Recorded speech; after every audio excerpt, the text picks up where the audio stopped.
सहनाववतु सहनौ भुनक्तु सह वीर्यं करवावहै तेजस्विनावधीतमस्तु मा विद्विषावहै। ओम शांति शांति शांति। పరమాత్మానుగ్రహము పుణ్యఫలము గురువుల అనుగ్రహంతో గీతాధ్యయనం చేస్తున్నాం. మనం రెండవ త్రిసప్తాహములోని రెండవ రోజులో మనం ప్రవేశించాము. ఒక్కొక్క అధ్యాయం కూడా మనలో ఉన్న అపోహలను తొలగిస్తూ, మనము లక్ష్యముగా ఎంచుకున్నవి లక్ష్యం కాదని ప్రూవ్ చేస్తూ, నిజమైన లక్ష్యం ఏదై ఉండాలి మానవుడికి అది నిర్ధారిస్తూ, ఆ లక్ష్యాన్ని చేరేటువంటి అన్ని సదుపాయాలు అన్ని విషయాలు మనకు కృష్ణయ్య ఇక్కడ గీత ద్వారా మనకు బోధించడం జరుగుతుంది. కంటెక్స్ట్లో ఏమిటక్కడ యుద్ధం జరుగుతోంది, అక్కడ గీత బోధిస్తున్నారు. గీత ముందే తెలుసుకున్న వాడికి యుద్ధం అనేది రాదు. అక్కడ ప్రసంగవశాత్తు యుద్ధము, కానీ ప్రతి ఒక్కరి అంతరంగంలో కూడా నిరంతరము ఆ సత్యాసత్యములు నిత్యానిత్యములు ధర్మాధర్మములు మంచి చెడుల మధ్య యుద్ధం జరుగుతూనే ఉంది. అర్జునుడి వలె సరైన నిర్ణయాలు తీసుకోలేకపోగా రాంగ్ డెసిషన్స్ తీసుకుంటూ మనం అందరం కూడా ఐదర్ ఈ యొక్క మంచి అవకాశాన్ని కోల్పోవడమో, ఇక్కడే మానవుడిగా పుట్టి సఫర్ అవ్వడమో ఏదో చేస్తూనే ఉన్నాం. సో శ్రీమద్ భగవద్గీత యొక్క ఉద్దేశ్యం అదే. చివరికి ఆ యొక్క తత్వమును పరమాత్మని తెలుసుకోవడమే. ఎందుకు? ఆ జ్ఞానము లేని అజ్ఞాన స్థితి వలనే ఈ యొక్క లేని ప్రపంచమును లేని ఈ వ్యక్తిత్వాన్ని సృష్టించుకొని అందులో మోహ వ్యామోహాల వలన మనం మనస్సులో రాగద్వేషాలు పెంచుకొని సఫర్ అవుతున్నాం. ఈ నాలెడ్జ్ కొంచెం గంభీరమైనదే, గహనమైనదే, గూఢమైనదే, సూక్ష్మమైనదే, అందరికీ అర్థం కానిదే. అయినా సరే ఎన్ని జన్మలు మళ్ళీ ఇలాగే పునరపి జననం మరణంతో సఫర్ అవుతాం. లాస్ట్ టైం మనం చెప్పుకున్నట్టుగా కనీసం ఇలాంటి విద్య ఉన్నది, ఇలాంటి స్థితిని మనం పొందవచ్చు, దానికి మానవ జీవితం చక్కని అవకాశం అనే కొద్ది అవగాహన మనం స్వీకరించగలిగిన ఈ యొక్క యజ్ఞము, ఈ సత్సంగం యొక్క సఫలం మనకు అవుతుంది. అండ్ ఇందాక అధ్యాయంలో మనం చెప్పుకున్నట్టు బహునాం జన్మనామంతే జ్ఞానవాన్ మా ప్రపద్యతే అన్నారు. అలాగే మనుష్యాణం సహస్రేషు కశ్చిద్యతతి సిద్ధై. సో ఇప్పటిదాకా చెప్పుకున్నది ఒక విహంగ వీక్షణంగా చూడాలి అంటే రెండే విషయాలు. మొదటిది కర్మ యోగము ద్వారా నీ యొక్క అంతఃకరణ శుద్ధిని, బాహ్యంగా ఉన్నటువంటి నీ ఆప్లికేషన్స్ అన్ని క్లియర్ చేసుకొని ప్రపంచము నీకు, నీకు ప్రపంచము, నీవు ప్రపంచానికి ఆ భారం కాకుండా ఉండాలి. కర్మయోగంలో అది పూర్తిగా జరుగుతుంది. అలాంటి వ్యక్తి యొక్క మనస్సు ఒక లెవెల్లో ప్యూర్గా ఉంటుంది కనుక, ఏకాగ్రత ఉంటుంది కనుక అతనికి మాత్రమే పరమాత్మకు సంబంధించిన భక్తిని బోధించే అవకాశం ఉంటుంది. ఆ భక్తుడు కూడా ఎంతమంది తరించారు మన పురాణాల్లో గాథల్లో చూస్తున్నాం. ఈ కాలంలో కూడా ఎంతమంది. మరి ఆ భక్తి షట్కాన్ని మనకు చెబుతూ భక్తి జ్ఞానం యొక్క ఆధీనంలో ఉంటుంది కనుక నిన్నటి రోజున మనము పరమాత్మ తాను ప్రామిస్ చేసి ఏ విషయాలు చెప్పాడో అవి మనం చూసే ప్రయత్నం చేశాం. ఏమన్నాడయ్యా? మీరు కనుక కొంచెం ఇంట్రెస్ట్ కలిగి ఉండి, సింపుల్ లాంగ్వేజ్లో చెప్తున్నాం, మై ఆసక్తమనాహ పార్థ, అలాగే కదా స్టార్ట్ అయింది. దెన్ యోగం యుంజన్న, కొంచెం డిసిప్లిన్ కలిగి ఉండి. ఫస్ట్ ఏ ఉండాలి? ఇంట్రెస్ట్, లైకింగ్ ఉండాలి. గొప్ప విద్య నేర్చుకోవడానికి, గొప్ప లక్ష్యాన్ని నిర్మించుకొని చేరే ప్రయత్నం చేయడానికి, గురు సేవ చేయడానికి ముందు ఇంట్రెస్ట్ ఉండాలి. మై ఆసక్తమనాహ. అలాగే యోగం యుంజన్ అంటే కొంచెం డిసిప్లిన్ లైఫ్లో లేకుంటే అవదు. టైం వచ్చుట, పుస్తకం తీసుకునుట, చెప్పింది వినుట, చదువుకొనుట. అలాగే ఇక్కడ విద్య మనకు పనికి రావాలంటే కొంచెం దాన్ని జీవితంలో ఉపయోగించుట, ఇవన్నీ ఉంటాయిగా. ఇది యోగం యుంజన్ అంటే అర్థం ఇది. అలాగే మదాశ్రయ, ఇది సూక్ష్మమైన విద్య. నువ్వు అర్థం చేసుకునే ప్రయత్నం చేస్తే రాదు. కొంచెం గురువుని, శాస్త్రాన్ని, పరమాత్మను కూడా కొంచెం ఆశ్రయించి, ఎప్పటిదాకా ఎన్నో కోరావుగా అది పక్కన పెట్టి భగవాన్ భక్తి జ్ఞానం ద్వారా నన్ను తరింప చెయ్యి అనే కోరిక కోరుట, అది మదాశ్రయ అంటే. అప్పుడేమవుతుంది? అసంశయం సమగ్రం మాం యథా జ్ఞాస్యసి అంటే సంశయం లేకుండా అలాగే కంప్లీట్గా కూడాను భగవంతుడి గురించిన జ్ఞానముతో కూడిన అనుభవం మనకు వస్తుంది ఆయన చెప్పాడు. అదే రెండవ శ్లోకంలో జ్ఞానం విజ్ఞాన సహితం అని చెప్తూ మనకి ఆ జ్ఞానం ఏమిటి, విజ్ఞానం ఏంటి మనకు చెప్పడం జరిగింది. జ్ఞానం తేహం సవిజ్ఞానం ఇదం వక్ష్యామి. సో జ్ఞానం ఏమిటి?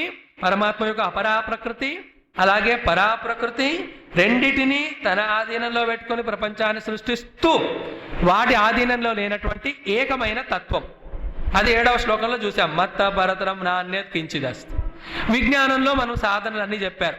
పుణ్యోగంధ పృథివ్యాంచ రసోమప్సు కౌంతేయ. అలా చెబుతూ పరంపరలో మనం చూసాం నిన్నటి అధ్యాయంలో చక్కగా మామేవయే ప్రపద్యంతే మాయామేతాం తరంతితే అనేది గొప్ప అవకాశం మనకి ఇచ్చాడు. లైక్ ఏదైనా చీకటిలో కానీ అడవిలో కానీ మనం తప్పిపోతే తెలియని ప్లేస్లో అక్కడి నుంచి బయటికి రావడానికి ఒక చిన్న అవకాశం దొరికింది అనుకోండి, అదృష్టం కదా.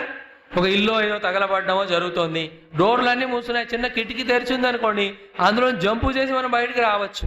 అలాగే సంసారం అనే అడవిలో ఈ కష్ట నష్టాలనే దావానలంలో మనం సఫర్ అవుతున్నాం. మనం ఎంటర్ అయ్యాం ఇందులోకి. బయటికి రావడానికి ఇక్కడ దారి పరమాత్మ చూపించాడు 7:14లో. మామేవయే ప్రపద్యంతే మాయామేతాం తర. మరి ఎలా చేయాలో కూడా మనం చూసాము. సుకృతినః ఆర్తః జిజ్ఞాసు అర్థార్థి జ్ఞాని. తో ఒక సాధకుడే అంచెలంచెలుగా ఈ 4 స్థితుల్లో ఎదుగుతాడు. ఇలాంటి నలుగురు మనకి ప్రపంచంలో కనిపిస్తారు. ఆ ఒక్కడు మీరు నేనే అవ్వచ్చు. ఫస్ట్ ఏమిటి? ఆర్తః. దాని అర్థం ఎన్ని కష్టాలున్నా పరమాత్మనే ఆశ్రయించు. అది ద్రౌపది ఎగ్జాంపుల్ మళ్ళీ మళ్ళీ చెప్పుకుంటాం. 5 భర్తలు ఉన్నారు, ఇంతమంది భీష్మ ద్రోణాదులు ఉన్నారు. ఆమె ఆర్తిని ఎవరు తీర్చారయ్యా అంటే కృష్ణుడే.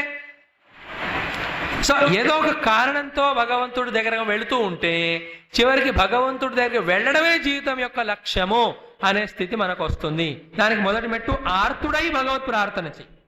ఏది లేకున్నా మనకి ఏం కావాల్సి ఉన్నా, శారీరక మానసిక దుఃఖాలున్నా ఆర్థికత అది భగవాన్ నన్ను రక్షించు అని మొదలుపెట్టు. నిజంగా ఆయన అనుగ్రహం ఎలా ఉంటుందంటే మనం ఏం అడగకుండానే ఆయన పూజ చేయకుండానే అనుగ్రహిస్తున్నాడే, స్మరిస్తూ ఉంటే ఇంకా ఎక్కువగా ఆయన అనుగ్రహిస్తాడు. అది మనం అనుభవంలోకి వచ్చి ఆయనను తెలుసుకోవాలనే కోరిక ఉంటుంది. అప్పుడు శాస్త్రం చదువుతాం. అది జిజ్ఞాసువు. ఎన్నో తెలుసుకునే ప్రయత్నాలు చేస్తున్నామే, ఎన్ని తెలుసుకున్నా అజ్ఞానమే. మరి ఏది తెలుసుకుంటే అన్ని తెలుసడం అయిపోతుందో ఆ పరమాత్మను తెలుసుకునే ప్రయత్నం చేయి, దాన్నే జిజ్ఞాసు అంటారు. సో ఆర్తుడే జిజ్ఞాసు అవుతాడు కొన్ని రోజులకి. ఇప్పుడు మనం ఆర్తిలో ఉన్నాం. 3వ లెవెల్లో ధర్మార్థ కామములను దాటిన 4వ పురుషార్థం ఉందే ఆ మోక్ష అర్థార్థి.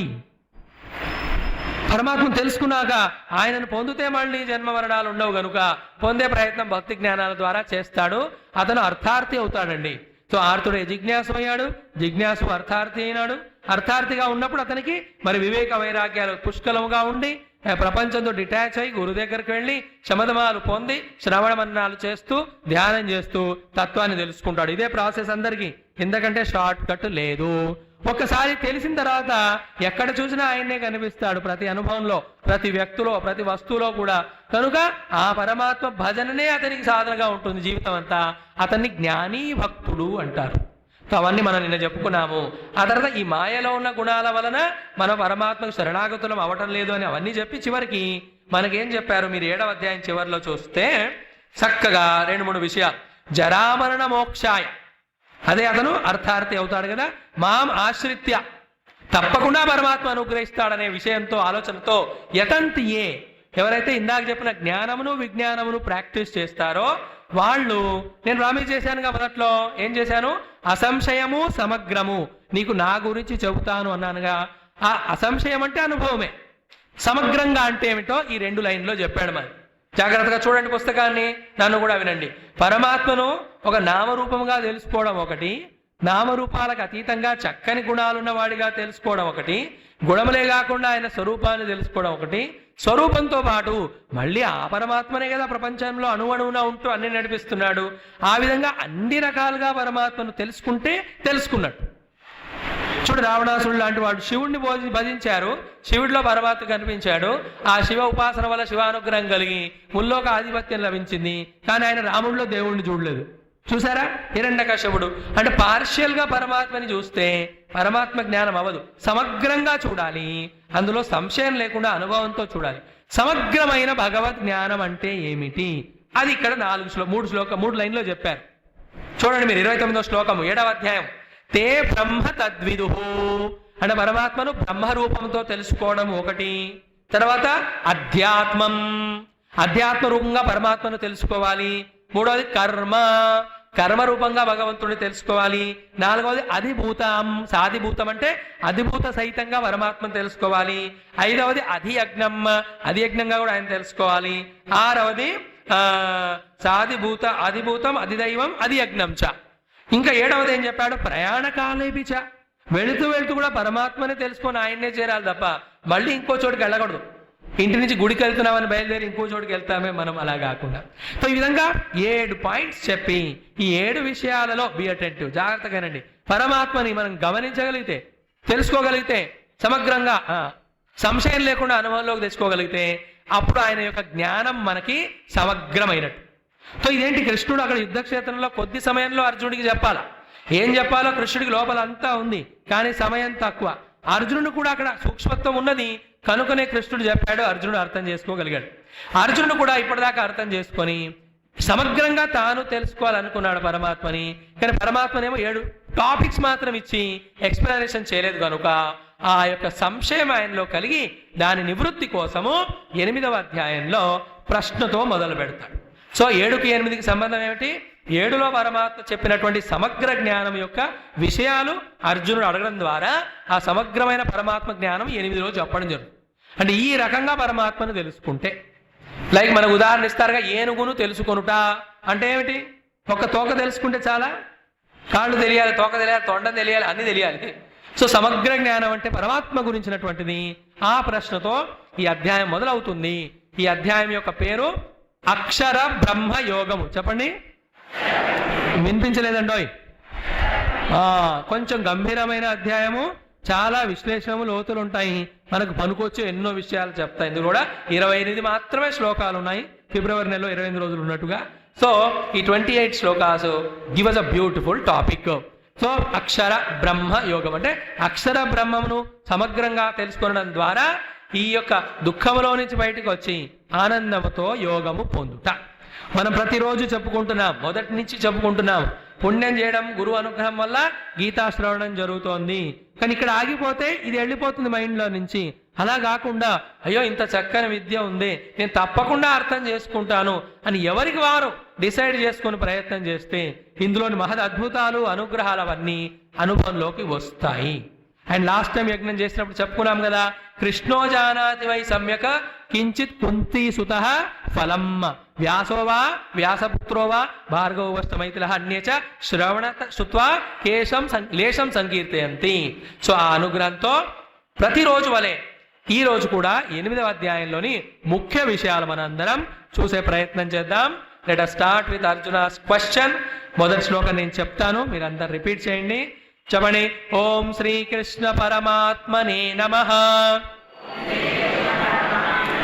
శ్రీమద్భగవద్గీత అథ అష్టమోऽధ్యాయః అక్షర బ్రహ్మ యోగః. అర్జున ఉవాచ కిం తద్ బ్రహ్మ కిమధ్యాత్మం కిం కర్మ పురుషోత్తమ అధిభూతం చ కిం ప్రోక్తం అధిదైవం కిముచ్యతే అధియజ్ఞః కథం కోత్ర దేహేస్మిన్ మధుసూదన ప్రయాణకాలే చ కథం జ్ఞేయోసి నియతాత్మభిః.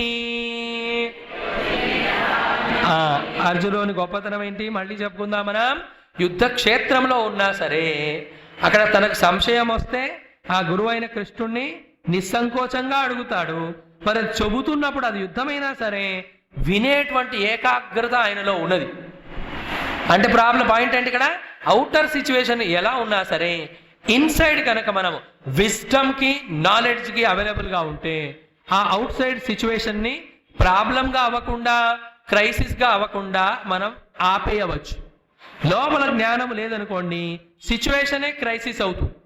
జ్ఞానం ఉన్న వాళ్ళకి ప్రపంచంలో క్రైసిస్ లేదు. లైక్ రామచంద్రుల వారి జీవితంలో, కృష్ణుడి యొక్క జీవితంలో అవతారంగా వచ్చినప్పుడు పుట్టినప్పటి నుండి కూడా వాళ్ళకి క్రైసిస్లే ఉన్నాయి. మనం చూస్తే జైల్లో పుట్టాడు ఆయన, తర్వాత జైల్లో నుంచి వేరయ్యాడు, ఇంతమంది రాక్షసులు వచ్చారు ఆయన చంపడానికి రకరకాలుగా. బట్ కృష్ణయ్య జ్ఞానంలో నిష్ట కలిగిన వాడు, సమగ్రంగా ఉన్నవాడు కనుక ఆయనకి అది క్రైసిస్ కాదు, it is only A situation. మళ్ళీ చెప్తున్నాను, పరిస్థితులు ఉంటాయి మన ముందు, కానీ పరిస్థితులను సరిగా అవగాహన చేసుకోకుంటే అదే సమస్య అవుతుంది. సమస్య తర్వాత కూడా దాన్ని సమగ్రంగా మనం సాల్వ్ చేయకుంటే అదే అత్యంత క్లిష్ట పరిస్థితి అవుతుంది. లైక్ చిన్నగా కురుపు లాంటిది వచ్చింది అనుకుంటే పరిస్థితి ఇమీడియట్గా అది వేడి వల్ల వస్తే నీళ్లు తాగి మెడిసిన్ తీసుకుంటే పోతుంది. అది అలా కాకుండా నెగ్లెక్ట్ చేస్తే ప్రాబ్లం అయిపోదు, పెయిన్ వేరిపోతుంది. ఇంకా ఆ తర్వాత నడవడం అవుతుంది, ఏమి చేయలేం మనం. అప్పుడు కూడా ట్రీట్మెంట్ చేయలేదనుకోండి, అది మెల్లిగా ఎంతవరకు వస్తుందంటే ఆ పార్ట్ను ఆపరేటే చేయాల్సి వస్తుంది. సో జ్ఞానం అనేది ఎప్పుడు కూడా మనకి ఈ సమస్యలు రాకుండాను ఉన్న వాటిని సమాధానానికి కూడా మనకు ఉపయోగపడుతూ ఉంటాయి. మరి అన్ని జ్ఞానములలో ఉత్తమ జ్ఞానం ఆధ్యాత్మిక జ్ఞానము, పరమాత్మకు సంబంధమైన జ్ఞానము, శాస్త్రాలు అవిబోధించడానికే ఉన్నాయి. గీత ఒక శాస్త్రము కనుక ఇందులో మనకి చెప్పడం జరిగింది. సో అర్జునుడు కృష్ణుడు 9వ అధ్యాయం చెప్పడానికి మొదలు పెట్టబోతుంటే ఆగాగాగు, నువ్వు ముందు అందులోకి వెళ్ళక ఏదో 7-8 శబ్దాలు వాడేవుగా ఇందాక, ఈ విధంగా పరమాత్మని తెలుసుకుంటే సమగ్రంగా తెలుసుకున్నట్టని వాడి అర్థం కనీసం 1 వర్డ్ ఆన్సర్ అన్న చెప్పు అని ఇక్కడ 1 వర్డ్ క్వశ్చన్ అడిగితే 1 వర్డ్ ఆన్సర్ ఇస్తాడు. ఇది మనం మరి గీతలోనూ మిగతా చోట కూడా విశ్లేషణ చేస్తూ పోతే ఓహో ఇదా భగవంతుడు అని తెలుస్తుంది. ఇది భగవంతుడు అని తెలియగానే అంతటా ఇన్నే ఉన్నాడని తెలుస్తుంది. ఇంట్రెస్టింగ్ పాయింట్ అది. లైక్ అణువు అని తెలియగానే పరమాణువు, అంతటా పరమాణువు ఉన్నదని తెలియలా. లైక్ ప్రాణశక్తి వల్ల మనం జీవిస్తున్నాం తెలియగానే ప్రతి ప్రాణి ప్రాణశక్తితోనే జీవిస్తుందని తెలిసిపోతుంది. అలాగే మనం అన్నం వండినప్పుడు కూడా ఒక్క మెతుకు చూస్తావా లేదా, లేక మొత్తం అన్నాన్ని పిసిగేస్తారా? చెప్పండి అమ్మా. ఆడవాళ్ళు చెప్పట్లా, అంటే మగవాళ్ళే వండుతారని అర్థం. సో ఒక మెతుకు చూడగానే మీకు తెలిసిపోతుంది. అలాగే ఈ విధంగా పరమాత్మను తెలుసుకున్నాక అంతటా ఆయన ఉంటాడని తెలిసింది కనుక అప్పుడు వచ్చే భక్తియే నిజమైన భక్తి. మనం భక్తి షట్కంలో ఉన్నాం. సో ప్రశ్నలు ఏంటి? అర్జున వాచ కిం తద్బ్రహ్మ, తద్బ్రహ్మ కిం, తర్వాత కిం అధ్యాత్మం, తద్ అధ్యాత్మం కిం, దెన్ కిం కర్మ పురుషోత్తమ. ఆ కర్మను కూడా తెలుసుకుంటే పరమాత్మను తెలుసుకుంటున్నట్టు అన్నావుగా, ఏ కర్మను ఎలా తెలుసుకోవాలి? దెన్ అధిభూతం చ కిం ప్రోక్తం, ఒక శబ్దం వాడేవే నువ్వు అధిభూతం అన్నావు, what is the meaning of that? అలాగే అధిదైవం కిముచ్యతే, అధియజ్ఞ కథం కహ అత్ర, అధియజ్ఞం కథం కోత్ర దేహేస్మిన్ వసూదన. అలాగే 7వది ప్రయాణకాలే చ కథం జ్ఞేయోసి నియతాత్మవిహి, అంటే ఎవరైతే మిగతా పనులన్నీ సెకండరీగా అర్థం చేసుకొని పక్కన పెట్టి నియతాత్ములై తమ లక్ష్యమును పరమాత్మపైనే పెడుతుంటారో వాళ్ళు ప్రయాణ కాలంలో నేను ఎలా తెలుసుకుంటారు అంటే జాగ్రత్తగా వినాలి. 2 విషయాలు. ఉన్నప్పుడు భగవంతుని తెలుసుకోవాలి, వెళుతూ ఉన్నప్పుడు ఆయనలోనే లయమవ్వాలి. ఇది ఈ శాస్త్ర ప్రకారంగా. అండ్ జనరల్గా చెప్పాలంటే శ్రీమద్ భగవద్గీత అనే శాస్త్రం యొక్క గొప్పతనము ఎలా జీవించాలో చెబుతుంది, ఎలా వెళ్ళిపోవాలో కూడా చెబుతుంది. అవునా కదా? కైసా జీనా హై ఔర్ కైసా జానా హై, how to LIVE and how to LEAV, 2 తెలిసి ఉండాలి మనకి, how to live and how to leave. ఈ అధ్యాయంలో ముఖ్యంగా అవి మనకు పూర్తిగా చెప్తారు. అద్భుతమైన అధ్యాయం. సో 7 ప్రశ్నలు అడిగేసరికి వాడికి ఆన్సర్ పరమాత్మ చెబుతున్నారు. దానిని మొదలు పెడదాం. శ్రీ భగవాను వాచ, చెప్పండి. అక్షరం బ్రహ్మ పరమం స్వభావోధ్యాత్మముచ్యతే భూత భావోద్భవకరః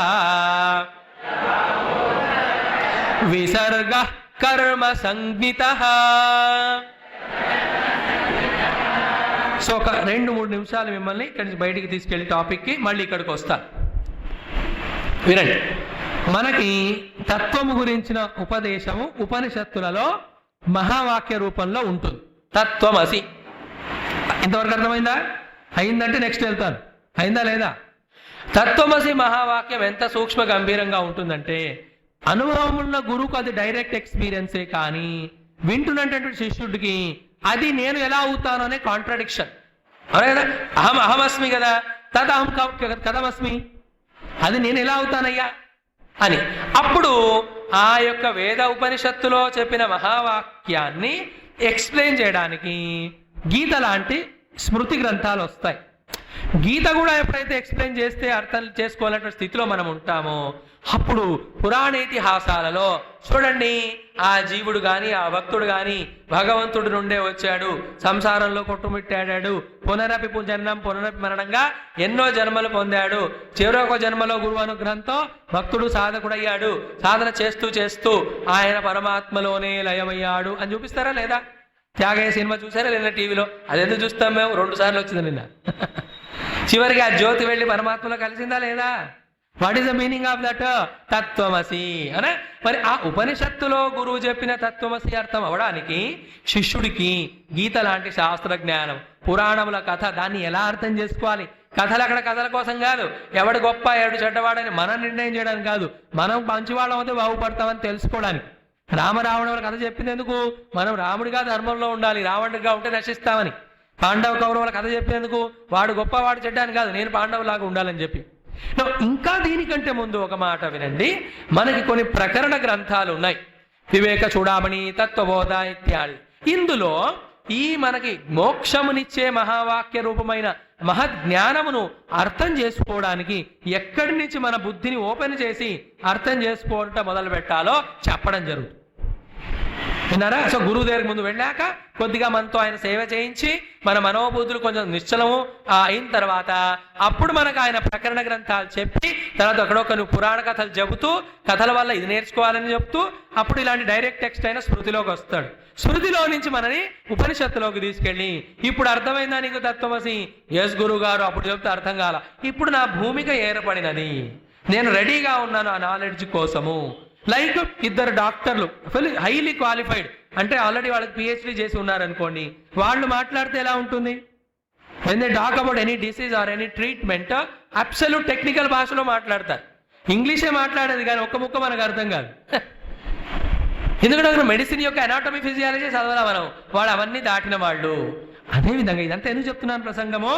ఈ గీతలోని అన్ని చాలా అధ్యాయంలోనూ వ్యవహారానికి సంబంధించిన కొన్ని చెప్పిన, ఆ మేనేజ్మెంట్ గురించి మనస్సును ఎలా నిశ్చలంగా చేసుకోవాలో చెప్పిన ముఖ్య లక్ష్యం మాత్రము తత్వాన్ని చెప్పడం. సో ఈ మనకున్న 7 రోజుల ప్రయాసలో ఇదిగో అయ్యా ఈ గీతలో ఇది ఉందని ఎరుకబరుస్తున్నాం అంతే. అర్థం కాలేదనుకోండి, బాధ్యత నాది కాదు మీది కాదు. ఇక్కడ బాధ్యత క్వశ్చన్ తప్పు క్వశ్చన్ కాదు. పాయింట్ ఏమిటి? Let us start at least now. మనోబుద్ధులను ఏకాగ్రం చేసుకొని సద్గురువుని మనం ఆయన దగ్గరికి వెళ్ళి ఆశ్రయించి ఈ ఉత్తమ జ్ఞానాన్ని పొందే ప్రయత్నం చేద్దాం. ఈ విధంగా ప్రసంగం అని చెప్పుకున్నాక అర్జునుడు అడిగిన ప్రశ్నలలో ఆన్సర్ కిం తద్ బ్రహ్మ, ఫస్ట్ క్వశ్చన్ కదా. దా బ్రహ్మ వస్తువు గురించి చెప్పడానికి ఇన్ని వేదాలు ఉపనిషత్తులు అన్నీ వచ్చాయి. వాటన్నిటి సారాంశాన్ని ఒక్క లైన్లో కృష్ణ ఏం చెప్పాడు ఇక్కడ చూడండి. అక్షరం బ్రహ్మ పరమం. చెప్పండి అందరూ. కిం బ్రహ్మ పరమం అక్షరం యదస్తి తదేవ బ్రహ్మ. మళ్ళీ చూడండి, పరమం అక్షరం యదస్తి తదేవ బ్రహ్మ. సో అక్షరం అనే శబ్దాన్ని పట్టుకుంటే మీకు అర్థమవుతుంది. క్షరం అంటే ఏదైతే కాలములో జనించి కాల ప్రభావంతో మార్పులకు లోనవుతూ కాలంలో నశిస్తుందో అది క్షరం. ఒక రూలు లాజిక్ ఉంటుంది. ఏమిటది? ఈ ప్రపంచంలో ఏవేవైతే మారుతూ ఉన్నాయో నశిస్తూ ఉన్నాయో క్షరమై ఉన్నాయో ఆ మారుట నశించుట క్షరమవుట అనేది చూడడానికి కానీ అనేది సర్టిఫై చేయడానికి కానీ ఏదో క్షరము కానటువంటిది ఒకటి ఉంటుంది. అక్షరం అని దాన్నే అంటారు, అదే బ్రహ్మ. ఇది మొట్టమొదటి క్లాసులో విన్నప్పుడు మనకి అసలు అర్థమేగా. ఎగ్జాంపుల్ చెబుతూ పోతే అర్థమవుద్ది. రోడ్డు పైన ట్రాఫిక్ క్షరం కదా, మూవ్ అవుతూనే ఉంది. మరి ట్రాఫిక్ ని పోతూ ఉంటూ సపోర్ట్ చేయడానికి కింద అక్షరమైన రోడ్డు ఉందా లేదా? చెప్పండి. అలాగే ఇన్ని రూపాలను మనం చూస్తున్నాం కదా, వ్యక్తులను చూస్తున్నాం కదా, వస్తూ వెళుతున్నారు, మనం డిస్టర్బ్ చేస్తూ, అవునా కదా? వీళ్ళందరూ క్షరం కదా. మరి అంతమంది వ్యక్తులు వస్తూ వెళ్తూ ఉంటే దాన్ని చూస్తూ ఉంటే అక్షరమైనది ఒకటి ఉందా లేదా మనలో? ఏమిటది? అక్షరం? మన కన్ను అక్షరం కనుకనే క్షరమైన ఇన్ని రంగులను చూడగలుగుతుంది. అలాగే కళ్ళు చూస్తున్నాయి, ఆ యొక్క చెవులేమో వింటున్నాయి, ముక్కు వాసన చూస్తుంది, ఇవన్నీ మారుతున్నాయి ఒకదాని తర్వాత ఒకటి. బట్ వీటన్నిటిని రిసీవ్ చేసుకుంటున్న లోపల మైండ్ ఒకటి అక్షరంగా ఉంది. అంటే విత్ రెస్పెక్ట్ టు ఫార్మ్స్ ఐ అక్షరం. బట్ ఐ కూడా అక్షరం కాదు, అక్షరమే. చూడడం మానేస్తే అది ఉండదు. బట్ ఈ కళ్ళకి ఇంద్రియాలకి కంపేర్ చేస్తే లోపల ఉన్న మనసు అనేది అక్షరం. బట్ మనస్సు కూడా ఎప్పుడు ఉందా? చెప్పండి. నిద్రలో మనస్సు ఉందా? లేరుగా. మరి మనస్సు లేని కానీ నిద్రలో మనం ఉన్నామా లేదా? ఉన్నాం కనుకనే పొద్దున్న లేచి చెప్తాం, స్వామిజీ ఎంత బాగా పడుకున్నానో మీ క్లాసులో.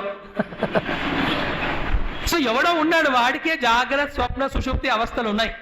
నేను జాగ్రత్త అవస్థలో ఇప్పుడు ఉన్నాను అని ఎవడున్నాడు? ఒకడు అంటున్నాడు జాగ్రత్త అవస్థకు సంబంధం లేనివాడు. వాడే స్వప్నంలో ఉన్నాడు కనుక స్వప్నం కూడా నాకు లభించింది అంటాడు వాడు. ఈ కళ కన్నాను నిన్న. ఏం కళ వచ్చిందయ్యా నీకు అంటే, స్వామిజీ కళలో మీరు కింద కూర్చున్నారు, నేను లెక్చర్ ఇస్తున్నాను అన్నాడు. మరి అలాగే మంచి నిద్రలోకి వెళ్ళాక లేచి చెప్తాం కూడా. సో ఇదొక లాజిక్. ఇవన్నీ చెబుతూ పోతే నేను ముందు శ్లోకాలకు వెళ్ళలేను. అంటే ఎలా గీతలోని ముఖ్యమైన విషయాలని గురువులు మనకి ఇదిగో ఈ విధంగా అనలైజ్ చేస్తే నీకు అర్థమవుతుందయ్యా అని చెప్పారో ఒక మచ్చుతునక ఇక్కడ. సో ఇది మన వ్యక్తిగత జీవితంలో కూడా నేను అనేవాడిని ఒకడు ఉన్నాను కనుకనే నా యొక్క బాల్య యౌవన అవస్థలన్నీ చూస్తున్నానా కదా, నా శరీర మార్పులు చూస్తున్నాను, మనస్సు మార్పులను చూస్తున్నాను. వాడెవడు అన్ఫార్చునేట్లీ అది నేనై ఉన్నాను కనుక ఫార్చునేట్లీ వాడి నాకంటే భిన్నంగా తెలుసుకోలేను, నేను అయిపోవాలదంతే. అది అక్షరం పరమం బ్రహ్మ. అలాగే ఈ ప్రపంచం కూడా బ్రహ్మాండం. ఇన్ని బ్రహ్మాండాలు వస్తున్నాయి వెళుతున్నాయి. బ్లాక్ హోల్స్ అంట, ఆ పెద్ద పెద్ద యాక్సిడెంట్లు అవుతున్నాయంట. ఒక బ్లాక్ హోల్ ఇంకో బ్లాక్ హోల్ ను తినబోతుందంట కొన్ని మిలియన్ సంవత్సరాల తర్వాత. మీరేం భయపడొద్దు, తొందర ఏం లేదు. ఆ లోపల గీత చదివి మీకు మోక్షం వచ్చేస్తుంది. ఈ అనంత కోటి బ్రహ్మాండానికి కూడా ఒక నాయకుడు లేడా? ఆయన ముందు ఇవన్నీ క్షరం అవుతూ ఉంటాయి వచ్చిపోతూ. ఆయన మాత్రం అక్షరుడే ఉన్నాడు ఒక ఆయన. ఆయననే బ్రహ్మ అంటారు. అంటే పరమాత్మని అక్షరమైన బ్రహ్మ రూపంలో తెలుసుకోవాలి. ఇది ఏడిట్లో ఒక సమగ్రమైన రూపం.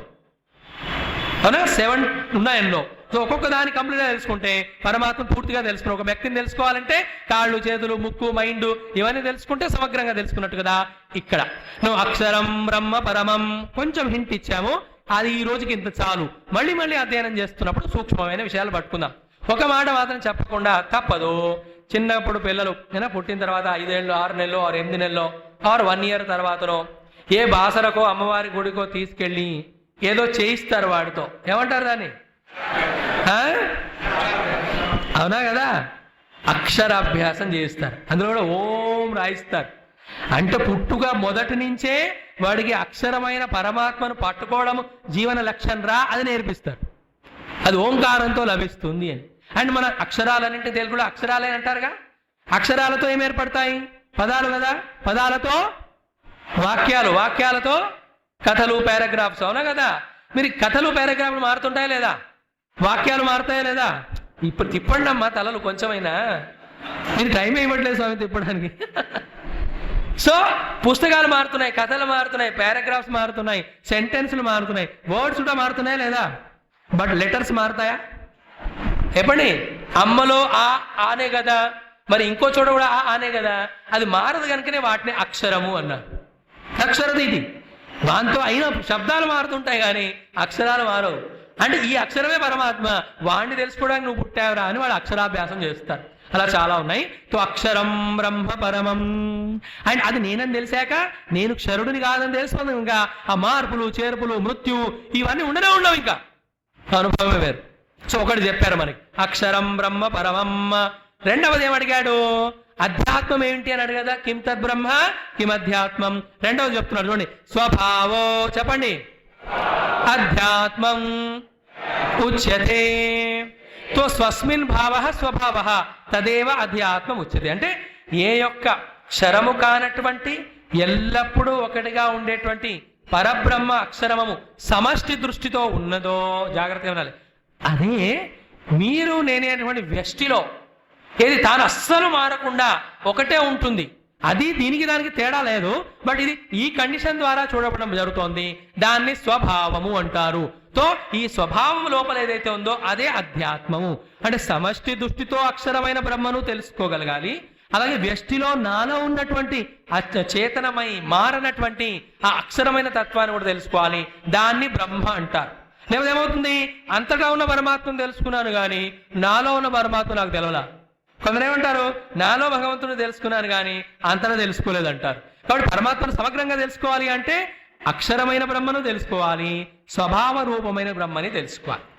లైక్ ఎగ్జాంపుల్, ఆ నదిలో ఉన్న నీళ్లకి, నదిలో కుండను ముంచితే కుండలో ఉన్న నీళ్లకి తేడా ఉందా? ఉందా లేదా? ఉన్నది అండ్ లేదు.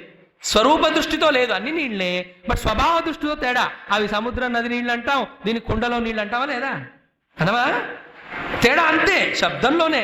తో ఈ విధంగా స్వభావ అధ్యాత్మం ఉచ్యతే. తో కిం తద్బ్రహ్మ కిమధ్యాత్మం, రెండు చెప్పాడు మనకి. మూడో ప్రశ్న ఏమిటి చూడండి, కిం కర్మ పురుషోత్తమ అనడా, దానికి రెండో లైన్లో చెప్పాడు చూడండి, భూత భావ ఉద్భవ కరః విసర్గ కర్మ సంజ్ఞిత. అంటే ఈ ప్రపంచంలో ఇంతమంది బీయింగ్స్ ఉన్నారు కదా, మనుష్యులే కాకుండా 84 లక్షల యోనులలో ఈ జీవులందరూ ఈ పుట్టడానికి కారణం ఏమిటి తెలుసునా? ఈ యొక్క మనం తింటున్న అన్నమే కదా. తల్లిదండ్రులు తిన్న అన్నం వల్ల పిల్లలు పుడుతున్నారు. అలాగే పశుపక్షులు కూడా అన్నం తింటున్నాయి కనుక రకరకాలుగా పుడుతున్నారు. మరి ఆ యొక్క అన్నం ఎక్కడి నుంచి వస్తుంది? మనం ఆల్రెడీ 3వ అధ్యాయంలో చూసాం. వర్షం వల్ల వస్తుందా లేదా? మరి వర్షం ఎక్కడి నుంచి వస్తుంది? యజ్ఞం వల్ల కదా. ఆ యజ్ఞంలో ఏం చేస్తాము?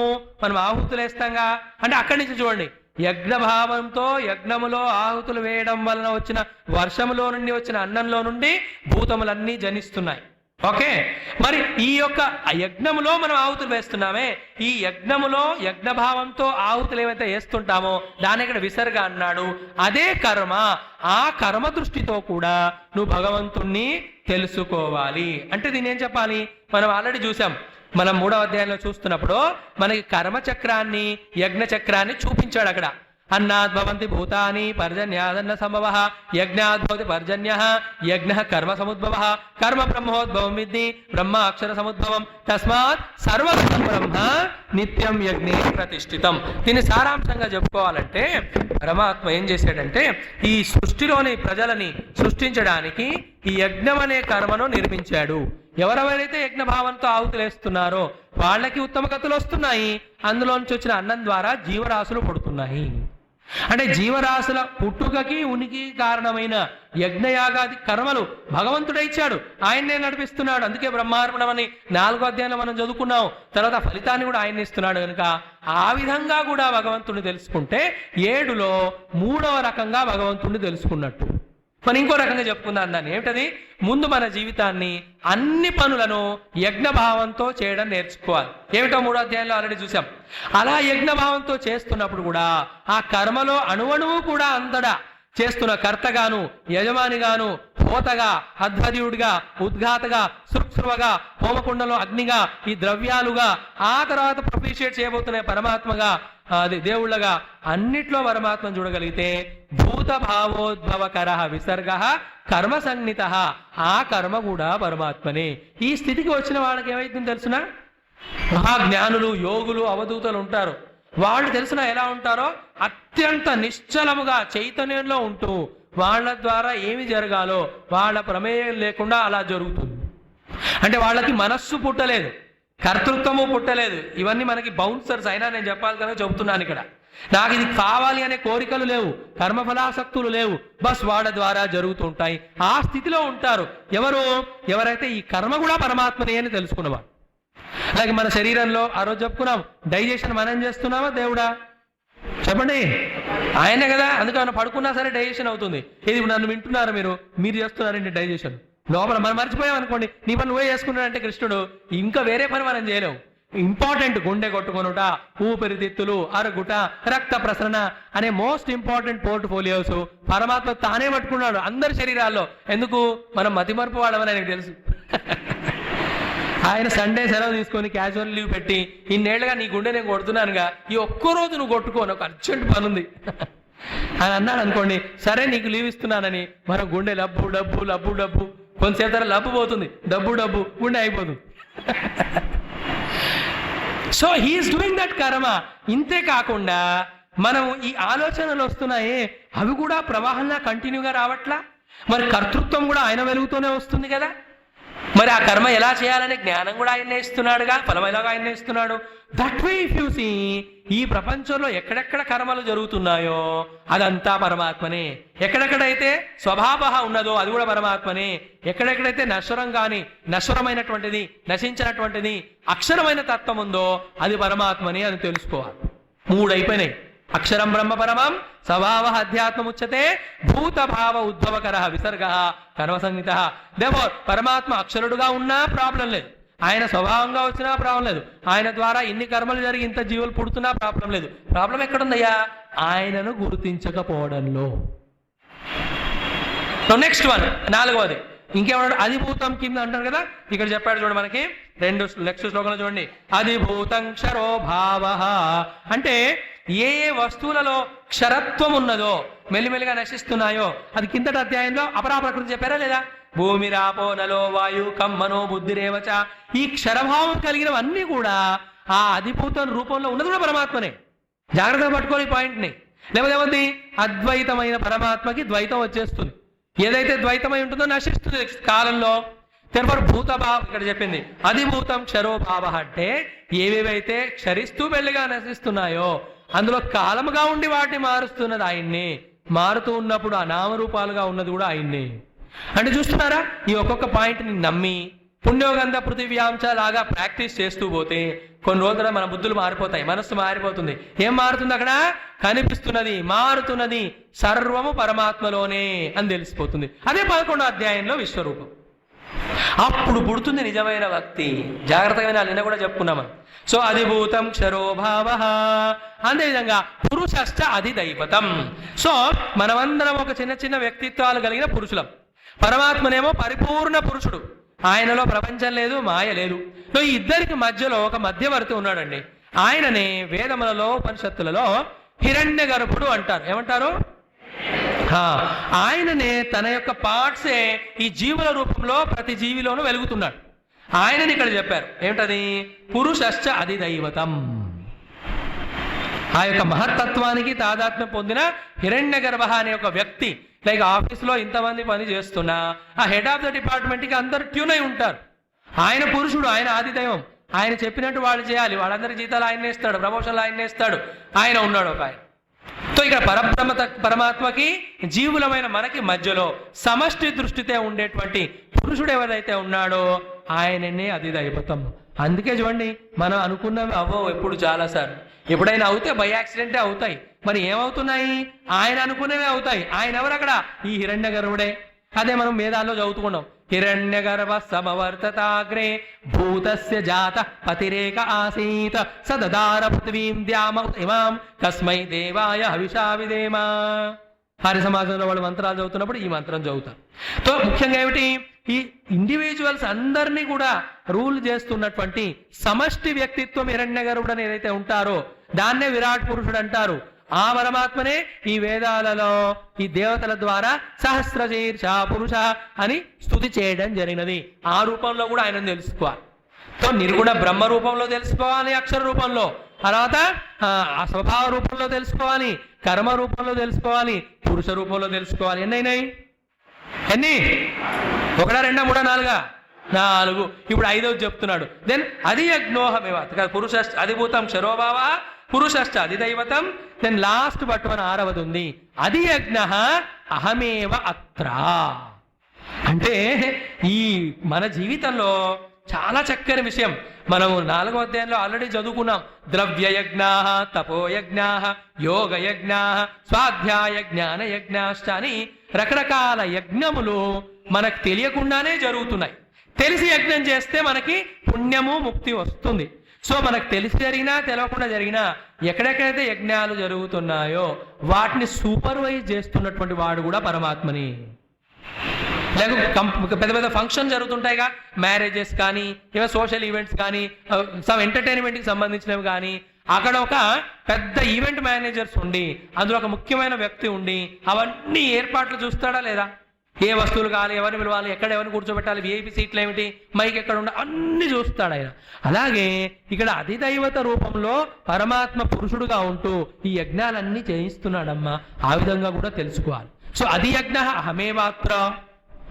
ఇందాక చెప్పాగా వైశ్వానర రూపంలో పరమాత్మ లోపల ఉండి మనం తిన్న అన్నాన్ని అరిగిస్తున్నాడు, అది ఒక యజ్ఞము. అలాగే మనం విషయాలు చక్కనివి వింటూ ఉన్నప్పుడు అంతకంటే మనం ముందున్న అపోహలు అజ్ఞానాలు భస్మం అవుతున్నాయా లేదా? మరి అక్కడ కూడా పరమాత్మ యజ్ఞ రూపంలో ఉండి చేస్తున్నాడు. మన మనస్సులో ఆ సంకల్పాలు ఎన్నో రకరకాలుగా ఉంటాయి. అవి సరైనవా కాదా అని విశ్లేషించి సరైనవైతే దానికి అనుగుణంగా పనిచేయుట, సరివి కానుకుంటే ఆ యొక్క సంకల్పాలు తొలగించుట, ఈ లోపల ఒక అధియజ్ఞం జరుగుతుంది. ప్లీజ్ రిమెంబర్, ఆయన చేస్తుంది. ఇది కూడా అధియజ్ఞమే అనే ప్రతి ఒక్కరికి పాత్ర ఉంది. ఇక్కడ కుర్చీలు వేసిన వాళ్ళు ఒకరు ఉన్నారు, ఈ ఫ్యాన్ పెట్టిన వాళ్ళు ఒకడు ఉన్నారు, అలాగే ఏర్పాటు చేసిన వాళ్ళు ఉన్నారు. మనం వచ్చి కూర్చొని వింటున్నాం, మనకు కూడా పాత్ర ఉంది. సో ఒక్కొక్కరు ఇన్ని రకాలుగా చేస్తుంటే సమష్టిగా ఒక శక్తి నడిపిస్తోందే దాన్నే అధియజ్ఞ అంటారు. అది కూడా నేనే అంటున్నాడు. సో అక్షరం బ్రహ్మ పరమం స్వభావ అధ్యాత్మ ఉచ్యతే భూతభావోద్భవకర విసర్గ కర్మ సంహిత. దెన్ అధిభూతం చరోభావ పురుషశ్చ ఆదిదైవతం అధియజ్ఞ మే వాత్ర దేహే దేహభూతాంబర. ఈ విధంగా 6 చెప్పి 7వది ఈ నెక్స్ట్ శ్లోకంలో చెప్తున్నారు. చాలా చాలా ముఖ్యమైనది. 5వది 6వది 7వది అందరు కలిసి చదవండి దయచేసి. స్టార్ట్. అంతకాలే చ మామేవ స్మరన్ముక్త్వా కలేవరం యః ప్రయాతి సమద్భావం యం యం వావే స్మరన్ భావం తం తమేవైతి కౌంతేయ తస్మాత్ సర్వేషు కాలేషు మయ్యర్పితమనో బుద్ధిః మామేవైష్యస్య సంశయం. ప్రయత్నం చేస్తున్నారు కానీ మీకు తృప్తి కలిగిందా? పారాయణం కొంచెం ప్రాక్టీస్ చేయండి. వచ్చే నెలలోకైనా ఆ 13 నుంచి 18 అధ్యాయాలు వీళ్ళందరూ పుస్తకం లేకుండా కంటదా చదవగలగాలి. Swamiji what are you talking? You talk Gita, don't talk impossible things. No, practice చేయండి అద్భుతంగా. ఇందాక స్వామివారి చదివారు, నిన్న ఒక స్వామివారిని పిలిచాం మనం. మన అదృష్టం కొద్దీ ఆదిశంకర్ల వారి జన్మస్థలం నుండి స్వామివారు, ఆయన పేరు కూడా శారదానంద, శారదాదేవి ఇక్కడ ఉన్నారు. మన శృంగేరి, మాది కూడా అదే సంస్థానం. గురువు పరమాత్మ అనుగ్రహం అన్నట్టు ఆ స్వామివారు వచ్చి వాళ్ళ చక్కగా పూజ చేసి దీపారాధన చేసి ఆరతి చేసి 2 నిమిషాలు మనం అనుగ్రహించి వెళ్ళారా లేదా? ఏమి 90% మంది కరెక్ట్ వెళ్ళిగా వస్తే ఎక్కడ దొరుకుతుంది అదృష్టం? నేను కావాలని నేను చెప్పాలా, అందుకని లెటర్ చెక్ దేర్ ఫార్చ్యూన్ అని చెప్పి. 6 మీన్స్ షార్ప్ ఇయర్ 6. ఇది నేను మిమ్మల్ని స్వాగతపరచాలా, మీరు నన్న? సాంప్రదాయం ఏంటి మనకి? స్వామి మీరు గట్టి కూడా చెప్తారేంటి? నేను కాకపోతే ఎవరు చెప్తారు? మీకు కాకపోతే ఎవరికి? There are some rules. అందుకే ఈ జ్ఞానము మనలోకి వచ్చి మిస్యూజ్ అయ్యి మనకు అరోగెన్స్ వస్తుంది. ఇదే జ్ఞానం మనలో ప్రవేశించి మనను మెత్తపరిచి మనకి ఆ అనుభవాన్ని ఇవ్వాలి. ఆ రెండవది జరగాలి, మొదటిది కాకుండా. అంటే ఆ రూల్స్ రెగ్యులేషన్స్. ఎంత జ్ఞానం ఇచ్చినా గురువు మనకి తాళం ఓపెన్ చేయాలంటే సరెండర్ అయిన వాడికి ఓపెన్ చేస్తాడు. శ్రద్ధావానేవ లభతే జ్ఞానం పడవాలి. సో ఈ విధంగా మనము 6 చూసిన తర్వాత మీరు ప్రాక్టీస్ చేయండి చాంటింగ్ అని చెప్పడం అంతే. మీరందరూ చక్కగా గీతా పారాయణం చేస్తే నాకు చాలా లాభం. అవునా కదా? ఎవరికి లాభం? సరే తల్లి. నా 7వ ప్రశ్న ఏమడిగాడు? ప్రయాణ కాలేజ కథం జ్ఞేయోసి. ఈ 6 రకాలుగా పరమాత్మను మనం జీవిస్తూ ఉన్నప్పుడే తెలుసుకుంటే దాన్ని జీవన్ముక్తి అంటారు. ఏమంటారు? ఆ తర్వాత శరీర ప్రారంభం అయిపోయిన తర్వాత వదిలేసి వెళ్తాంగా, అప్పుడు మరి ఆ తత్వంలోనే ఎంటర్ అవ్వాలి. కానీ మళ్ళీ ఇంకో లోకం, ఇంకో శరీరం, మళ్ళీ ఇవే తలగాయ నొప్పులు. అలా చేస్తే దాన్ని విదేహ ముక్తి అంటారు. ఏమంటారు? The liberation beyond the body now while living. జీవన్ముక్తులే విదేహ ముక్తులు అవుతారు, గుర్తుపెట్టుకోవాలి. సో ప్రయాణ కాలేజ కథం జ్ఞేయోసి. ఇక్కడ మనకి 3 శ్లోకాల్లో చాలా ముఖ్యమైన విషయం చెప్తున్నారు. మనం క్లుప్తంగానే చూసుకుందాం. ఏమన్నాడైనా? అంతకాలేచ మాం ఏవ స్మరన్ ముక్త్వా కలేవరం య ప్రయాతి. అంటే చిట్ట చివరి గడియలో, క్షణంలో నన్ను మాత్రమే ఎవరైతే స్మరిస్తూ ఈ శరీరాన్ని వదిలి వెళతారో మద్భావం యాతి, వాడు నన్నే చేరుతారు. అత్ర న సంశయ. ఇందులో నీకు డౌట్ ఉండడానికి అవకాశం లేదు. డౌట్ పెట్టుకోకు. మనం చూడలేం కనుక అది మనకు డౌట్. పరమాత్మకు 2 తెలుసు, బిఫోర్ బర్త్ ఆఫ్టర్ బర్త్ కనుక ఆయన డౌట్ లేకుండా చెప్పగలడు కనుక అదే మనని నమ్మమంటున్నాడు. సో మొత్తం అర్థం ఏంటి? అంతకాలేచ. దాని ఉర్దూలో ఇంతకాలం అంటారు. అంతకాలం అంటే చివరి క్షణం. దీన్ని 2 రకాలుగా చెప్పుకోవచ్చు. ఒకటి శరీరం వదిలితే వచ్చే అంతకాలము, రెండవది ఆ వ్యక్తి సాధన చేస్తూ శరీర మనోబుద్ధులను దాటి సూక్ష్మంగా ఆ విజ్ఞానమయ కోశం బుద్ధిలో కూడా ఆ యొక్క అహంకారమును దాటి ఆ అహంకారానికి వెలుగునిస్తున్నటువంటి ఆ చైతన్యం వరకు ఎప్పుడైతే ఫోకస్ చేస్తాడో అది అంతకాలం. అక్కడ ఏంటంటే ఆ మెడిటేషన్ లెవెల్కి వచ్చినాక ఏది అక్షరం బ్రహ్మ అని చెప్పాడే ఆయనను స్మరిస్తూ ఈ స్థూల సూక్ష్మ కారణ శరీరాలు ఇక నేను కాదు అని ఎవరైతే వదిలేస్తారో దే జంప్. లేక అంతే కదా, ఆ పడవలో ఎక్కాలనుకోండి, ఒడ్డు దాకా వేస్తాము, ఒక కాలు పడవలో పెడతాము, రెండో కాలు కూడా పెట్టేగానే పడవలో ఎక్కి వెళ్ళిపోతాం. బస్ ఎక్కినా అంతే, కారు ఎక్కినా. ఇక్కడ కూడా అంతకాలేచ మామేవ స్మరన్ ముక్త్వా కలేవరం యప్రయాతి సమద్భావం యాతి, వాడు తప్పకుండా నన్నే చేరుతారు. మరి దీనికి సంబంధించిన కథలు మీరు భాగవతంలో విన్నారుగా. అజామిళోపాఖ్యానంలో ఎన్నో జన్మలు ముందు చేసుకున్న పుణ్యము ఈ జన్మలో చాలా దుష్టుడు దుర్మార్గుడా జీవించాడు. కానీ చివరి క్షణంలో ఆ భగవత్ స్మరణ చేయడం వలన విష్ణు పార్షదులు వచ్చి ఆయనకి పునర్జన్మ ఇస్తారు. మళ్ళీ సాధకుడు ఇతను ముక్తిని పొందుతాడు. సో ఈ ప్రిన్సిపల్ ఏంటి ఇక్కడ ముఖ్యంగా ఈ శ్లోకంలో? Even after living the body we have to reach the God. అలా చేయాలంటే ఏమిటి? లాస్ట్ మూమెంట్ లో పరమాత్మ స్మరణనే ఉండాలి. సో ఈ శ్లోకాన్ని ఒకరు చాలా మంది లిటరల్ గా తీసుకొని చివరి క్షణం మనం స్మరిస్తాంలే, ముక్తి వచ్చేస్తుందిలే, ఇప్పుడు స్మరించకుండా అవుతుందిలే అని అనుకుంటాం. దానికి ఆన్సర్ 2 శ్లోకాల్లో చెప్పబోతున్నారు. దానికంటే ముందు మీ అందరికీ తెలిసిన ఒక కథ. ఒక కాశీ క్షేత్ర మహిమ మీకు తెలుసు కదా. కాశీ మరత ముక్త కరత. ఎవరైతే కాశీలో శరీరం వదులుతారో వాళ్ళకి ఏం లభిస్తుంది? అవునా, ముక్తే కదా అని తెలిసి ఒక పెద్ద ఆయన 90 still batting almost getting out చనిపోబోతుంటే ఆయన సంతానం 3-4 కొడుకులు ఏమిటి నాన్నగారికి ముక్తిని ఇప్పిద్దామని ఆయన్ని కాశీకి తీసుకెళ్లారట. చాలా కష్టంగా ఆ యొక్క అంబులెన్స్ లో అందులో ఎక్కించి వెళ్ళి ఇంకా పోతాడనుకున్నారు పాప. వీళ్ళందరూ ఆల్మోస్ట్ అన్నీ అయిపోయాయి. ఆ ఎంసీలు కూడా పైనుంచి పడలేదు, మీకు తెలుసు కదా అడ్వర్టైజ్మెంట్ లో. చివరికి అన్ని లెక్కలు పత్రాలు అయిపోయాయి. కాశీకి తీసుకెళ్లారు. దేర్ ఆల్ వెయిటింగ్, పోతాడని. ఎక్కడ పోతాడు? నో పోతాడు. మరి మహా ఆరోగ్యంగా అవుతాడా? వెనక్కి తీసుకొద్దామా అంటే ఆరోగ్యంగా కూడా అవట్లా. దగ్గుతున్నాడు, తుమ్ముతున్నాడు, కళ్ళు తెరుతున్నాడు, మళ్ళీ నిస్పృహలోకి వెళ్తున్నాడు. వదిలొద్దామంటే వీళ్ళకి అవ్వట్లా. వారం, 10 రోజులు, నెల, 2 నెలలు అయ్యాయి. అప్పటికి ఈఎల్లు, సిఎల్లు, సిక్కు లీవులు అన్నీ అయిపోయినాయి. ఎన్కాష్మెంట్ లేకుండా మొత్తం పోయింది. ఇంట్లో వ్యాపారం ప్రాబ్లం అవుతుంది. ఏం చేద్దాం? ఇక నాన్నగారికి బాగుండేటట్టుంది, పోవట్లేదేమో అని వెనక్కి అంబులెన్స్ లో తీసుకొస్తూ కాశీ దాటి వచ్చారు. ఏది విజయవాడ దాకా రాలా, తప్పిమన్నాడు. అంటే లైక్ చెప్పాంగా, స్వామీజీ మేము చచ్చిపోతాం, కష్టము, ఈ గంగా నీళ్ళలో స్నానం చేయలేం, చాలా చల్లగా ఉన్నాయని కొందరు. అమ్మో కేదార్నాథ్ 14 కిలోమీటర్లు ఎక్కలేం స్వామీజీ, చచ్చిపోతాం అంటారు మాతో వచ్చిన వాళ్ళు. వాళ్ళకి చెప్పేది ఒకటే, అమ్మ ఇక్కడ పోయేంత పుణ్యం చేశారా? నాకు చెప్పక్కర్లేదు, మీరే చెప్పుకోండి. కాశీలో చనిపోతే ముక్తి వచ్చినా కాశీలో చనిపోయడానికి చేయాల్సిన పుణ్యం ఉందా లేదా? అలాగే చివరి క్షణంలో భగవత్ స్మరణ చేసిన వాళ్ళు పరమాత్మలోనే చేరుతారు. కానీ చివరి క్షణంలో పరమాత్మ గుర్తుకు రావాలి అంటే చివరి క్షణం వరకు పరమాత్మనే గుర్తు చేసుకోవాలి. మరి దానికి ఎన్ని సాక్రిఫైజులు కావాలి, ఎన్ని త్యాగాలు, ఎవరికి వాళ్ళు ఆలోచించుకోండి. అందుకే భజగోవిందంలో మొట్టమొదటి శ్లోకంలోనే మన శంకర్ల వారు చెప్పారా లేదా? చెప్పండి. భజగోవిందం భజగోవిందం గోవిందం మూఢమతే సంప్రాప్తే సన్నిహితే కాలే నహి నహి రక్షతి డుక్రోం కరణే.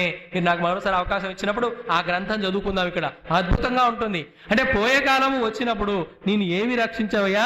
కేవలం భజగోవిందమే రక్షిస్తుంది. అంతకాలే చ మామేవ స్మరన్ ముక్త్వా కలేవరం యప్రయాతి సమద్భావం యాతి నాత్ర అస్య సంశయః. There is no doubt at all. So ఒక చక్కని విషయం చెప్పి నెక్స్ట్ పాయింట్ లోకి వెళ్తాను. అంతకాలంలో పరమాత్మని స్మరిస్తూ వదిలితే ఆయన పొందుతాం. దేర్ ఫోర్ అంతకాలం వచ్చే వరకు వేడి చేద్దాం అని అనుకుంటాం. కానీ అసలు ఎవరికి ఎప్పుడు వస్తుందో చెప్పగలమా? చెప్పండి. Any moment can be death. Therefore be ready, fit. ఒక్క క్షణం కూడా పరమాత్మ స్మరణ లేకుండా ఉండకూడదు మనము. అదే ప్రహ్లాదుడు అంటే. వాళ్ళు బయట పని చేస్తున్నట్టుగా ఉంటారు, ఆ పని చేసేది శరీరము కర్మేంద్రియాలే. వాళ్ళ మనసు ఎక్కడుంటుంది? 10వ అధ్యాయం మనం చూడబోతున్నాం. మచ్చిత్తాహ మద్గత ప్రాణాహ అనే స్థితిలో ఉంటారు వాళ్ళు. ఇది ఏ మనిషి అయినా సాధించవచ్చు, మనం కూడా. మీరు అదృష్టవంతులు, ఇక్కడ పరమాత్మ ఇన్ని రూపాల్లో ఉన్నాడు. రోజు వస్తున్నారు, వింటున్నారు. ఇక్కడ విన్నవి ఇంటికి తీసుకెళ్తూ ప్రాక్టీస్ చేస్తూ ఈ జన్మలోనే ఆ స్థితిని పొందే ప్రయత్నం చేయాలి. అలా కాకుండా మనకు అంతకాలం వచ్చేసరికి ఎంతో బాధ. ఎందుకు సార్ పోతూ పోతూ ఎంత బాధపడుతున్నారంటే, ఇంకా మామిడి పళ్ళు రానే లేదు, తినకుండా పోతూ 90 ఏళ్ళని తింటూనే ఉన్నాడు, అందుకే రేటు పెరిగిపోయింది. మనకు భగవత్ స్మరణ రాదు.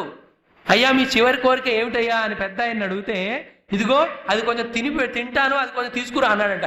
మరి గట్టిగా ఉంటాయి కదా నీ పళ్ళు, నువ్వు తినలేవుగా, దాన్ని గ్రైండ్ చేసి తీసుకురా, తాగుతా.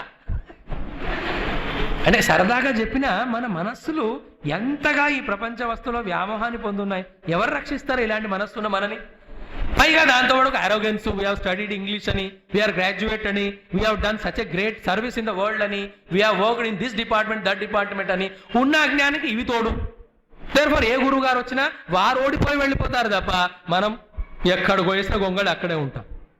Help our cells, nobody can help in this world. 6వ అధ్యాయంలో చూసాం, ఉద్ధరేదాత్మనాత్మానం, నా మనస్సును నేనే ఈ యొక్క అర్థకామంలో నుంచి ధర్మంలోకి, ధర్మంలో నుంచి మోక్ష పురుషార్థానికి నేనే తీసుకురావాలి. సో ఇవన్నీ కూడా చెప్పకనే ఇందులో చెప్పారు. అంతకాలేచ మామేవ స్మరణ ముక్త్వాగలేబరం య ప్రయాతి సమద్భావం యాతి నాస్తి అత్ర సంశయ అని చెప్తూ కేవలం నన్ను స్మరిస్తే నన్ను చేరడమే కాదు ఇక్కడ కండిషను. ఇంకోటి కూడా ఉందంట 6లో ఏమంటున్నాడు? యం యం వాపి స్మరన్ భావం త్యజత్యంతే కలేవరం తం తమేవైతి కౌంతేయ సదా తద్భావ భావితః. తో అదే చెప్ప దేవాన్ దేవజో యాంతి మత్వత్గా యాంతి మామపి. 7వ అధ్యాయం ఇందాక చెప్పారే నిన్న, అదే ఇక్కడ చెప్తూ ఏ ఏ భావమును స్మరిస్తూ అంతకాలంలో ఈ శరీరాన్ని వదులుతామో మనం ఆ లోకానికి, ఆ ప్లేస్కే చేరుతాం. లైక్ ఇక్కడి నుంచి మీరు బయటకు వెళ్తూ ఉన్నప్పుడు మీ మైండ్లో లాస్ట్ ఆలోచన ఏది ఉంటుందో అక్కడికే కదా వెళ్తారా లేదా? యం యం భావం స్మరన్ త్యజతి అంతే కలవరం తం తమేవ ఏతి కౌంతేయ సదా తద్భావ భావితః. సో ఒక్కొక్కరికి ఒక్కొక్క రకమైన ఆలోచన జీవితం అంతా ఎంటర్టైన్ చేస్తూ శరీరం వదిలే సమయానికి చాలా ప్రబలమై వాళ్ళు అక్కడికే చేరిపోతారు. అవునా? ఆ యొక్క చివరి అండ్ దెన్ ఒక చోట నేను చదివాను, ఎంత సత్యమో నాకు తెలియదు, ఎందుకంటే నేను ఇంకా పోలేదు కనుక. ఏమన్నారంటే శరీరం వదిలేటప్పుడు వేలాది తేళ్లు ఒకేసారి కుడితే ఎలా నొప్పి ఉంటుందో అంత బాధ ఉంటుందంట. ఎందుకు? అన్ని అటాచ్మెంట్స్ మనకు ఉన్నాయి కదా. ఇంట్లో ఒక చిన్న వస్తువు పోయినా కనిపించకుండా ఎవరికైనా ఇవ్వాల్సి వచ్చినా ఎంత మన గుండె కొట్టుకొని అయిపోదు.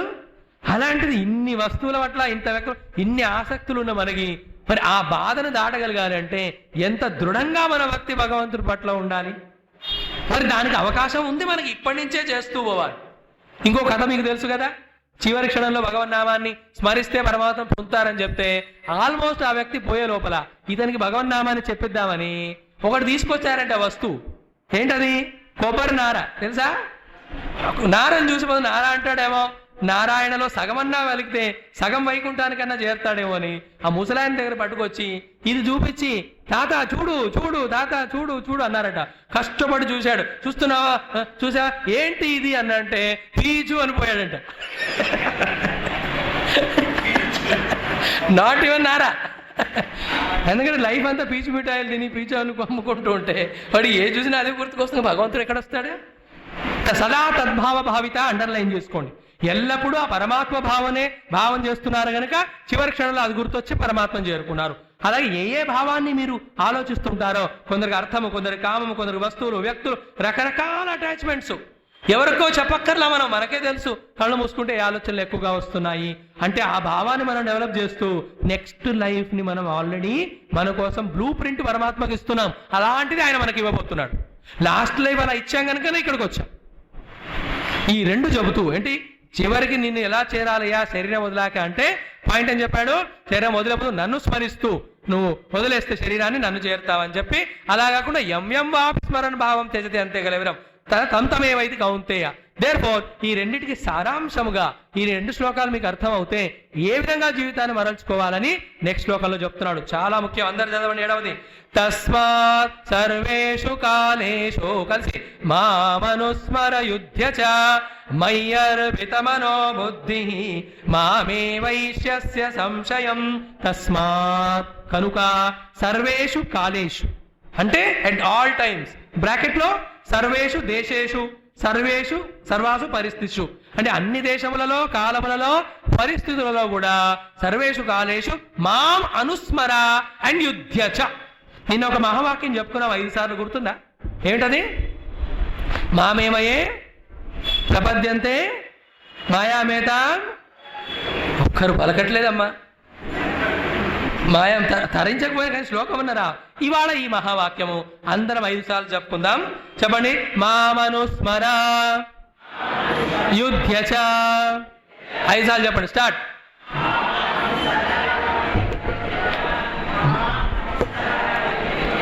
అందరూ. నాలుగవది, ఐదవది శక్తి లేదు పాపం, ఎన్ని రోజుల నుంచి ఉపవాసం పౌర్ణం కదా, అందుకే వినిపించట్లేదు. చెప్పాను మొదటి రోజే, తథాస్తు దేవతలు ఇక్కడ ఉంటారు. అంటే వాడు తథాస్తు అంటారు. మా మనుస్మర యుద్ధచ, చెప్పండి గట్టిగా ఒకసారి. ఇది మహావాక్యం జీవితంలో. దీన్ని 7-8 రకాలుగా ఇంటర్ప్రిట్ చేయొచ్చు, but lack of time I'm not telling all that. ఒక్కటి మాత్రం చెబుతాము. కృష్ణుడు చెప్తున్నాడు, నిరంతరం నన్ను స్మరిస్తూ యుద్ధం చేయి. ఇక్కడ యుద్ధం అంటే ఇక్కడ ప్రసంగంలో ఆయనకి యుద్ధం కనుక మనకేమిటి, మనం ఉన్న కార్యక్రమాలన్నీ కూడా చేయడానికి మైండ్ యొక్క 2%, 5% అటెన్షన్ చాలు. మిగతా 95% కంట్రోల్ లేదు కనుక అనవసరమైన ఆలోచనలు అన్నీ చేస్తుంది. దాని బదులు పరమాత్మను స్మరిస్తూ చేయాల్సిన చేస్తూ ఉంటే చేయవలసిన పనులన్నీ అయిపోయి పరమాత్మ స్మరణ మిగులుతుంది కనుక శరీరం వదులుతూ ఆయన స్మరణతో ఆయన్నే చేరిపోతాము. ఇది మహావాక్యం. ఈ రోజు ఇంటికి వెళ్ళి కనీసం 11 సార్లు చెప్పుకోండి. అడగడానికి నేను రాను, కృష్ణుడు రాడు, మీ ఇష్టం. మా మనుస్మర యుద్ధచ, మరోసారి చెప్పండి. సర్వేషు కాలేషు మా మనుస్మర యుద్ధచ. అండ్ దీని కాన్సిక్వెన్స్ చూడండి, ఎప్పుడైతే భగవత్ స్మరణ జరుగుతుందో అప్పుడు అధర్మంలోంచి ధర్మంలోకి వస్తాం, అశక్తిలో నుంచి శక్తిలోకి వచ్చేస్తాం. మనకు అలర్ట్నెస్, అవేర్నెస్ పెరుగుతుంది. ఆయనను స్మరించాం కనుక ఆయన వస్తాడు, మనం చేస్తున్న పనిలో విఘ్నాలు తొలగిస్తాడు. ఇవన్నీ జరుగుతాయి ఇందులో. అదే అర్జునుడు చేశాడు. అక్కడ పరమాత్మను స్మరించాడు, సారథిగా చేసుకున్నాడు. యుద్ధానికి ముందే ఆయన ఉపదేశాన్ని పొందాడు, అవునా కదా. ఆయన ద్వారా శంఖధ్వని చేయించాడు. Everywhere first God, then only me. మా మనుస్మర దెన్ యుద్ధచ. కొందరు యుద్ధం చేస్తుంటారు, ఆయన స్మరించారు. కొందరు ఆయన స్మరణే చేస్తుంటారు, చేయాల్సిన పని చేయరు. ఎవరు చేయాలని నీ పని అంటే పరమాత్మ, ఆయన వేరే పని లేదండి, చేయరట్లా. We have to remember him, we have to fulfil our own duties. సర్వేషు కాలేషు మా మనుస్మర యుద్ధచ. ఇంతకంటే సింపుల్ గా ఇంకా సాధనే ఉంది. చూడండి, చేయవలసినది చేస్తే రావలసినది వస్తుంది. చెప్పండి అదొకసారి. చేయకూడనిది చేస్తే రాకూడనిది వస్తుంది. మరో చెప్పండి. చేయకూడనిది చేస్తే మరి ఏం చేయాలో ఇక్కడ చెప్పాడు. మా మనుస్మర యుద్ధచ. అలా చేయగా ఏం జరుగుతుంది? 2వ లైన్లో మై అర్పిత మనోబుద్ధి. ఇదే 12వ అధ్యాయంలో కన్క్లూడ్ అవుతుంది. మై అర్పిత మనోబుద్ధి యో మద్భక్త సయేవత సమే ప్రియ అని చివర కన్క్లూడ్ అవుతాడు భక్తి షట్కంలో. దానికి బీజం ఇక్కడ. నా స్మరణ ద్వారా నీ మనోబుద్ధులు ఇప్పుడేవైతే నీ ఆధీనంలో లేకుండా ప్రపంచంలో ఉన్నాయో మెల్లిమెల్లిగా నాకు అర్పణం అవుతుంటాయి. అతను మెల్లిగా భక్తుడై నన్ను చేరుతాడని అక్కడ చెప్తూ ఇక్కడ మయ్యర్పిత మనోబుద్ధి మామే వైశ్యతి అసంశయం. ఇది కూడా ఒక మహావాక్యమే. ఎవరి మనోబుద్ధులైతే భగవంతుడు అర్పించడం జరిగిందో వాళ్లే పరమాత్మను పొందుతారు. దీని ద్వారా ఒక పాయింట్ చెప్పి నెక్స్ట్ వెళ్దాం మనం. దేర్ ఫోర్ పరమాత్మకి తాంబూలం నివేదించాలా, 56 రకాల భోజన పదార్థాలు నివేదించాలా, 11 రకాలైనటువంటి లిక్విడ్స్ తో ఆయనకు అభిషేకం చేయాలా. భక్తి అంటే ఏమిటి ఇక్కడ తెలిసిందా లేదా డెఫినేషన్? మనోబుద్ధులు భగవంతుడికి అర్పించడం భక్తి తప్ప ఇవి అర్పించకుండా ఎన్ని వస్తువులు అర్పించినా ఆయన అవి తీసుకోడు. ఆ వస్తువులు ఇవి నావే అని మమత ఉంది కనుక ముందు అవి ఆయనకు అర్పించి నేను కూడా ఆయనకు అర్పించుకుంటాను. అందుకని మన వాళ్ళు పూజలలో ఈ ద్రవ్యాలని చెప్పారు తప్ప అలా కాకుండా ఆయనకు నైవేద్యం చేసి ప్రసాదంగా మనం తిని మన మనోబుద్ధులు మాత్రం మన దగ్గర ఉంటే భక్తి ఎన్ని జన్మలైనా రాదు. భక్తి మీన్స్ మనోబుద్ధులు పరమాత్మకి ఇచ్చుట. ఆ మనోబుద్ధులు పరమాత్మకి ఇచ్చుట ఏమిటో 12వ అధ్యాయంలో చెప్పుకుంటాం, ఇప్పుడు కాదు. మయి అర్పిత మనోబుద్ధి మామే వైశ్యసి అసంశయం అని చెప్పి ఇది ఎలా చేయాలి సార్? కూర్చుంటే అవుతుందా? అవ్వదండి. ఎవరికి వాళ్ళు తమ జీవితాన్ని చేతిలో తీసుకొని ప్రయత్నం చేస్తే, ప్రయత్నం చేయకుంటే అస్సలు అవ్వదు అనేది ఎంత నిజమో ప్రయత్నం చేస్తే తప్పకుండా అవుతుంది అనేది కూడా అంతే నిజము. దానికి ప్రపంచంలోని 2 రకాల వ్యక్తులు ఉదాహరణ. ఏం చేయకుండా జన్మజన్మలు అలాగే సంసారంలో ఉన్న చాలా మంది ఉన్నారు. మనం అలాగే ఒక్క జన్మలోనే సాధన చేసి వివేకానంద లాంటి వాళ్ళు పరమాత్మను పొందిన వాళ్ళు ఉన్నారు. ఏమిటా సాధన? 8వ శ్లోకం కూడా అద్భుతమే, చదవండి. అభ్యాసయోగయుక్తేన చేతసా నాన్యగామిన పరమం పురుషం దివ్యం యాతి పార్థాను చింతయన్న. ఒక సంస్కృత భాషలో ఉన్నది అనేటువంటి విషయం తప్ప ఇంతకంటే సింపుల్ గా సరళంగా డైరెక్ట్ గా మన ముక్తికి సాధన ఎక్కడా ఎవరు చెప్పలేరు. హే పార్థ, అర్జున వింటున్నారా? అందరు ఉన్నారా? ఇక్కడే మనసులు ఇక్కడే ఉన్నాయా? ఉన్నాయా లేదా? ఆన్సర్ ఇవ్వట్లేదంటే లేనట్టే. సో ఇక్కడ ఉండే అభ్యాస యోగయుక్తేన చేతస నా అన్యగామిన చేతస. ఈ చేతస్సు ఉందే మనలో. చేతస్ అంటే చిత్తం. చిత్తం అంటే చిత్తం అంటుంది, కానీ ఆ చిత్తం ఎక్కడో వెళ్ళిపోతూనే ఉంటుంది కంటిన్యూగా. దాన్ని పట్టుకోవడం మనం ఓ రోజు చెప్పుకున్నాం. కర్మయోగంలో అది అవసరం, భక్తికి అది అవసరము, యోగంలో అది అవసరము, ప్రపంచంలో విజయం సాధించాలన్నా అది అవసరము, జ్ఞానంలో కూడా అది అవసరము. ఇది చేసిన తర్వాత అది అవసరం లేదు. సాధన అంతా చిత్తం పైనే. లైక్ గవర్నమెంట్ అంటే ఏమిటి? To the people, by the people, on the people, for the people. అలాగే సాధన అంటే ఏమిటి?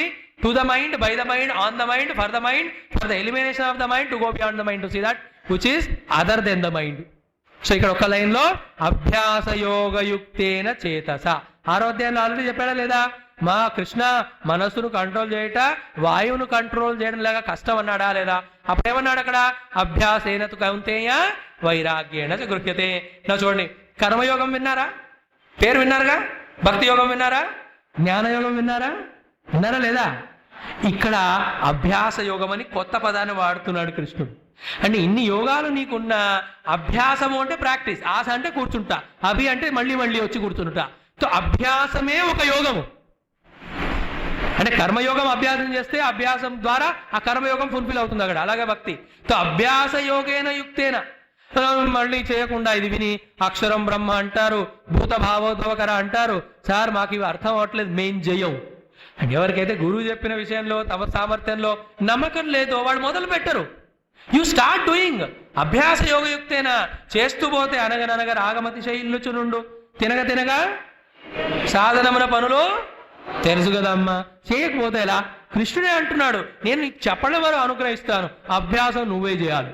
చేస్తూ చేస్తూ పోతే అత్యంత క్లిష్టమైన కూడా ఈజీ అయిపోతాయి. పరమాత్మ లభించడం అనేది అసంభవం కాదు. అభ్యాస యోగయుక్తేన చేతస. అలా చేస్తూ ఉన్నప్పుడు నా అన్యగామినా, అటు ఇటు వెళ్ళని ఇక్కడ పట్టుకో. అదే శనశని 6వ అధ్యాయంలో చూసుకున్నాం మనం. అలా ఎవరైతే చేయగలుగుతారో పరమం పురుషం దివ్యం యాతి పార్థ అనుచింతయన్. అలా చేస్తూ చేస్తూ ఆ దివ్యమైన పరమ పురుషుడు తామే అన్నట్టుగా ఆ 7 రకాల విషయంతో వాళ్ళు పరమాత్మని గ్యారెంటీగా తెలుసుకుంటారు అని ఇక్కడ సంశయమే లేదంటున్నాడు ఇక్కడ. అభ్యాస యోగయుక్తేన చేతస. నాకు అదే చెప్తున్నాగా, ఈ మొదట్లో మాయ వలన, మనకున్న అవిద్య వలన, మనకున్న వాసన వలన, అలవాట్ల వలన చాలా కష్టం. లైక్ పిల్లలకు కూడా ఏబిసిడీలు నేర్పించినప్పుడు రాయడం ఎంత కష్టం. కానీ ప్రాక్టీస్ వచ్చిన తర్వాత ఈవిల్ రైడ్ కలిపి రాత రాస్తాడు. ఎలా రాస్తాడంటే వాడి తప్ప ఎవరికి అర్థం కాదు చివరికి. In the same way let us make our cells perfect with practice. ఒక్కొక్క క్షణము భగవంతుడు ఇచ్చినది దీనికి సద్వినియోగం చేద్దాం. ఆ నిర్ణయంతో ఈ యజ్ఞం కంప్లీట్ చేద్దాం మనం. ఈ 7 14 + 7 21 రోజులు అయ్యే లోపల ఆ దృఢ నిశ్చయం మనలో రావాలి. కనీసం కొన్ని అడుగులైనా పరమాత్మ మన ఈ జన్మలో వేయగలరు. ఎవరికో చెప్పడానికి కాదు, ఎవరో ప్రూవ్ చేయడానికి కాదు, ఎవరో మనకు నమస్కరించడానికి కాదు, నా తృప్తి కోసం. పైకి వెళ్ళాక భగవంతుడు అడుగుతాడు, did you make use of the human life? No, I have not used. What did you do? I was blocking everybody's progress. So from fellow I will make you buffalo. But I like Vijayawada. Okay, go to Vijayawada. I like Vijayawada Krishna grass. జావ్ ఖా ఉదరి మరో. అభ్యాస యోగయుక్తేన చేతస నాన్యగామిన పరమం పురుషం దివ్యం యాతి పార్థ అనుచింతయన్. మరి ఏమిటా చింతన చేయాలి? అభ్యాసం ఏమిటి? యోగం యొక్క అభ్యాసము ధ్యానమే. ఏ ధ్యానము? పరమాత్మ. ఆ పరమాత్మను ఎలా ధ్యానం చేయాలి? 8 పాయింటర్స్ ఇచ్చారు ఇక్కడ. ఇవన్నీ చెప్పడానికి మళ్ళీ 1 గంట పడుతుంది. కేవలం పేర్లు చదువుకుందాం. చదవండి. కవిం పురాణమనుశాసితారం అణోరణీయాం సమను స్మరేద్యః సర్వస్య ధాతార్మచింత్య రూపం ఆదిత్యవర్ణం తమస పరస్తాత్ ప్రయాణకాలే మనసాచలేన భక్త్యాయుక్తో యోగబలేన చైవ భ్రువోర్मध्ये ప్రాణమావేశ్య సమ్యక్ సతం పరం పురుషముపైతి దివ్యం. కవిం అంటే సాక్షిగా ఉన్నవాడు. ఇంత తెలుసుకుంటే చాలు. కవి క్రాంతదర్శి. The one who knows everything. The one who knows everything. ఎవరైనా అన్ని తెలుసుకునేవాడు లోపల సాక్షిగా ఉన్నవాడే. సో సాక్షిగా పరమాత్మ యొక్క చింతన చేయి. ఆ సాక్షి నువ్వే అని తెలుస్తుంది. నువ్వే పరమాత్మ అని తెలిసిపోతావు. కవిం. దెన్ పురాణం అంటే కాలమున కంటే అతీతుడు. కాలం మనస్సులో పడుతుంది. అందుకే కదా మనస్సు లేని నిద్రలో కాలం ఉండదు. ఎప్పుడు పడుకున్నావు, ఎప్పుడు లేచామో తెలియదు. సో మనస్సు కాలానికి అతీతమైతే మనస్సు కూడా ఎప్పుడో బిగినింగ్ అయింది. దానికంటే ముందు కనుక పురాణం. పురా అభినవ. Always is there even beyond time. అనుశాసితారం అంటే ఇన్ఫాక్ట్ ఈ ప్రపంచంలోని సర్వము త్రిగుణాల వల్ల జరుగుతుంది. త్రిగుణములు మాయలో ఉన్నాయి. మాయ ఎవరి ఆధీనంలో ఉంది? ఆయననే అనుశాసితారం. పరమాత్మకు ఒక డెఫినేషన్ ఏంటో తెలిసిన వేదాంతంలో శాస్త్రాల్లో కర్తుం శక్య అకర్తుం శక్య అన్యథా అవి కర్తుం శక్య. You can do it otherwise you can undo it also. అదే అనుశాసితారం అంటే. ఆయన అనుశాసనంతోనే సూర్యుడు చేస్తున్నాడు. ఉపనిషత్తులో ఉంటుంది. భీషాస్మాద్వాత పవతే భీషోదేతి సూర్య భీషాస్మాద్ అగ్నిశ్చేంద్రశ్చ మృత్యుర్ధావతి పంచమైతి. ఆ పరమాత్మ తంతాడనే భయంతో రోజు లేస్తున్నాడంట సూర్యుడు. ఆ పరమాత్మ పని చేస్తాడనే వాయువు వీస్తుందట. ఈ అగ్ని ఇంద్రుడు వీళ్ళందరూ పనిచేస్తున్నారంట. చిట్ట చివరికి ఏమిటో తెలిసిన అక్కడ చెప్పిన ఉపనిషత్తులో, ఏ యొక్క మృత్యువును చూసి మనం పారిపోతుంటామో ఆ మృత్యు మన వెంట ఎందుకు పరిగెత్తున్నాడంట? ఆయనని ఫినిష్ చేస్తాడేమో పరమాత్మ అనే భయంతో తన పంచ పైకి పట్టుకొని మృత్యు కూడా పరిగెత్తున్నాడంట. మృత్యుర్ధావతి పంచమైతి అని. అనుశాసితారా, వాట్ బ్యూటిఫుల్ థింగ్. ఆయన అనుశాసనంలో అన్ని నడుస్తున్నాయి కనుక ఆయనకి దగ్గరగా మనము సగుణంగాను నిర్గుణంగాను చేరుతూ పోతే మనకు అన్ని ఫేవర్సే ఉంటాయి తప్ప డిస్ఫేవర్గా ఇది ఉండదు. తో కవిం పురాణం అనుశాసితారం అణోహో అణీయాంశం. అంటే అణువు కంటే సూక్ష్మమైనది పరమాత్మ, అందుకే ఆయన అంతటా ఉండగలుగుతాడు. అణువు పరమాణువులే కళ్ళకు కనిపించవే, వాటికంటే సూక్ష్మమైన వాడు ఎలా కనిపిస్తాడు? అంత సూక్ష్మంగా బుద్ధిని చేసుకుంటే దృశ్యతేతో అగ్రయా బుద్ధి అని ఇంకొక ఉపనిషత్తులో చెప్తారండి. తో అనోరణీయాంశం అనుస్మరేద్య అండ్ సర్వస్య ధాతారం. అందరికీ ధాత ఆయన్నే 9లో కూడా చెప్తాడు, మాతా దాత పితామహ. దాని అచింత్య రూపం. ప్రపంచంలోని నామరూపాలను చింతన చేయొచ్చు కానీ ఆయనను తెలుసుకోవాలంటే చింతన చేస్తున్న బుద్ధిని సరెండర్ చేయాలి. నేను ఆదిత్య వర్ణం, ఎలాగైతే ప్రకాశ స్వరూపమే ఆదిత్యుడు కనుక ఆయన కూడా వెలుగు జ్ఞానస్వరూపుడే ఉన్నాడు. తమదా పరస్తాత్, ఆయనలో కించిత్ కూడా చీకటి అజ్ఞానం అనేది లేదు. 2-3 minutes లో మనం చెప్పుకున్నాం కానీ ఇందులో ఒక్కొక్క విషయము పరమాత్మ యొక్క లక్షణాలను చెబుతూ, ఆయనకు లక్షణాలు లేవు దానికి అతీతమే, కానీ ఈ యొక్క లక్షణాల విచారణ ద్వారా అవి పాయింటర్స్ అయి పాయింటెడ్ పరమాత్మని మనకి చూపిస్తాయి. ఒక్కొక్క దాన్ని తీసుకొని ఒక వారం రోజులు అటు వర్కౌట్ ముందు కూర్చోవాలి. 6వ అధ్యాయంలో చెప్పినప్పుడు మనసును ఏకాగ్రం చేసుకోవాలి. కవిం, దాని యొక్క ముందు శబ్దార్థాన్ని తెలుసుకోవాలి. ఆ కవి అనేవాడు నా లోపల ఎక్కడున్నాడో వెతకాలి. 2వ రోజు పురాణం, 3వ రోజు అనుశాసితారం. ఒక్కొక్క పాయింటర్తో when you keep on doing meditation for days together. ఎలా? అభ్యాస యోగ శుక్తేన. ఒక పాయింట్ గుర్తుపెట్టుకోండి అమ్మా, ఒకరోజు 14 గంటలు సాధన చేసి మళ్ళీ 6 నెలల దాకా సాధన చేయకపోవడము, ఇలా అతివృష్టి అనావృష్టిలు చాలా మంది చేస్తారు. బయట చెప్తున్నాం, దానివల్ల సాధన అవ్వదు. ఏంటి తెలిసిన, గంట చేసినా సరే బ్రేక్ చేయకుండా ఎవ్రీడే చేయాలి. అదే మెల్లిమెల్లిగా అక్యుములేట్ అవుతూ ఆయన చూస్తున్నాడు పైవాడు. ఈ అక్యుములేట్ అవుతున్నదంతా చూసి మెల్లిమెల్లిగా ఆ విఘ్నాలు తొలగిస్తూ ఇంట్రెస్ట్ ఇంక్రీజ్ చేస్తూ కన్వీనియన్సెస్ ఇస్తూ మెల్లిగా ఆయన మనం తీసుకెళ్తూ ఉన్నాడు. Never give up that regularity. చెప్పండి, regularly sincere, sincerely regular, and not regularly irregular and sincerely insincere. అలా ఉంటే సాధన అవ్వదు. ఇది అభ్యాస యోగం అంటే అదే అన్నాడు. మెల్లిమెల్లిగా చేయగా చేయగా కరాటే, బాక్సింగ్, జూడో ఇవన్నీ వాడు మీరు చూడండి, వాడు ఎన్ని గంటలు చేస్తాడు. ఏదైనా అభ్యాసం లేకుండా రాదు. మనమేమో పరమాత్మ అన్ని నువ్వే చేస్తాన్నావుగా, ఇది కూడా నువ్వే చేయి. ఇది మారనంత వరకు మనం చెప్పుకున్నాం కదా, హిందీ మే మార్ ఖాతే రహే. అభ్యాస యోగయుక్తేన చేతదా అని చెప్పి కవిం పురాణం అనుశాసితారం అని చెప్పి దెన్ ఇలా చేయగా చేయగా చివరికి శరీరం వదిలే టైం వచ్చినప్పుడు ప్రయాణకాలే మనసా అచలేన. అచలం అంటే చలంగాని మనసులో భక్త్యాయుక్త. ఇప్పుడు భక్తి పుట్టింది మనకి, కొంచెం పుట్టింది. ఎందుకో ఈ భూమి రాపోనలో వాయువు అని చెప్పాడుగా. అష్టదా ప్రకృతి ఆయనదే, జీవభూత ప్రకృతి ఆయనదే. ఎంత గొప్ప శక్తి ఆయనది, ఎంత వ్యాపించి ఉన్నాడే, ఎంత జ్ఞానము, ఎంత కరుణ మనందరికి ఇన్నిస్తున్నాడు అని తెలడంతో లోపల జ్ఞానం వల్ల పుట్టిన భక్తి వస్తుంది. ఆ భక్తి ఇక్కడ మాట్లాడుతున్నాడు, భక్త్యాయుక్త. అలాగే ఇంద్రియాలు మనస్సు కంట్రోల్ అని కనుక యోగ బలేన చైవ. ఏం చేయాలి? భ్రువోర్ మధ్యే ప్రాణమావేశ్య. తో మొదలు హృదయంలో ఏకాగ్రతగా మనం భావించుకొని మనకున్న ప్రాణశక్తిని భూమధ్యంలోకి తీసుకొచ్చి సమ్యక్ ఆ తర్వాత మనం ఆ యొక్క శరీరం నాది కాదనే భావంతో వదిలేస్తే ఆ జీవుడు అనేవాడు భావం ఉండదు. ఈ ప్రాక్టీస్లోనే జీవుడుగా అవ్వడానికి కారణమైన వాసనలు అనేటువంటి బీజాలు పూర్తిగా రోస్ట్ అయిపోయి దగ్ధమై ఈ just gets in to that experience. అది ఇక్కడ చెప్పారు, సతం పరం పురుషం ఉపైతి దివ్యం. మరి ఆ పురుషుడు గురించి ఎవరైనా వేదాల్లో ఏమైనా చెప్పారా? చూడండి 11వ శ్లోకం, యదక్షరం వేద విదో వదంతి విశంతి యతయో వీతరాగాః యదిచ్ఛంతో బ్రహ్మచర్యం చరంతి తత్తే పదం సంగ్రహేణ ప్రవక్ష్యే. సో ఆ పదమును, ఆ లక్ష్యాన్ని నీకు సంగ్రహంగా చెప్పాను, కొంచెము ఇంకా చెప్పబోతున్నాను. దేని గురించి? వేదవేత్తలు తమ అనుభవం ద్వారా దేన్ని అక్షరం అంటారో, అలాగే విశంతి యతయ వీతరాగా.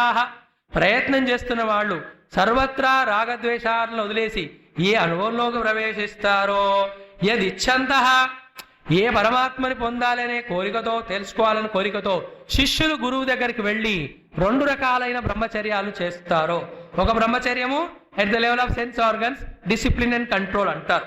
రెండవ బ్రహ్మచర్యము ఎట్ ద లెవెల్ ఆఫ్ బుద్ధి, ఎక్కడైతే బ్రహ్మ వస్తువు గురించి ఆలోచన అనేదే ఉంటుంది తప్ప వేరే ఏది ఉండదు, చేస్తారో. అంటే బ్రహ్మచారులు గురువు దగ్గర బ్రహ్మచర్యం చేసినా, వీతరాగులు ప్రయత్నం చేసినా, అక్షరమని వేదవేత్తలు చెప్పినా, ఏ తత్వాన్ని గురించి చెప్తున్నారో అది నీకు బోధిస్తున్నాను. ఆల్రెడీ చెప్పాను, ఇప్పుడు చెప్తున్నా. ఏమిటంటే అది చదవండి శ్లోకం.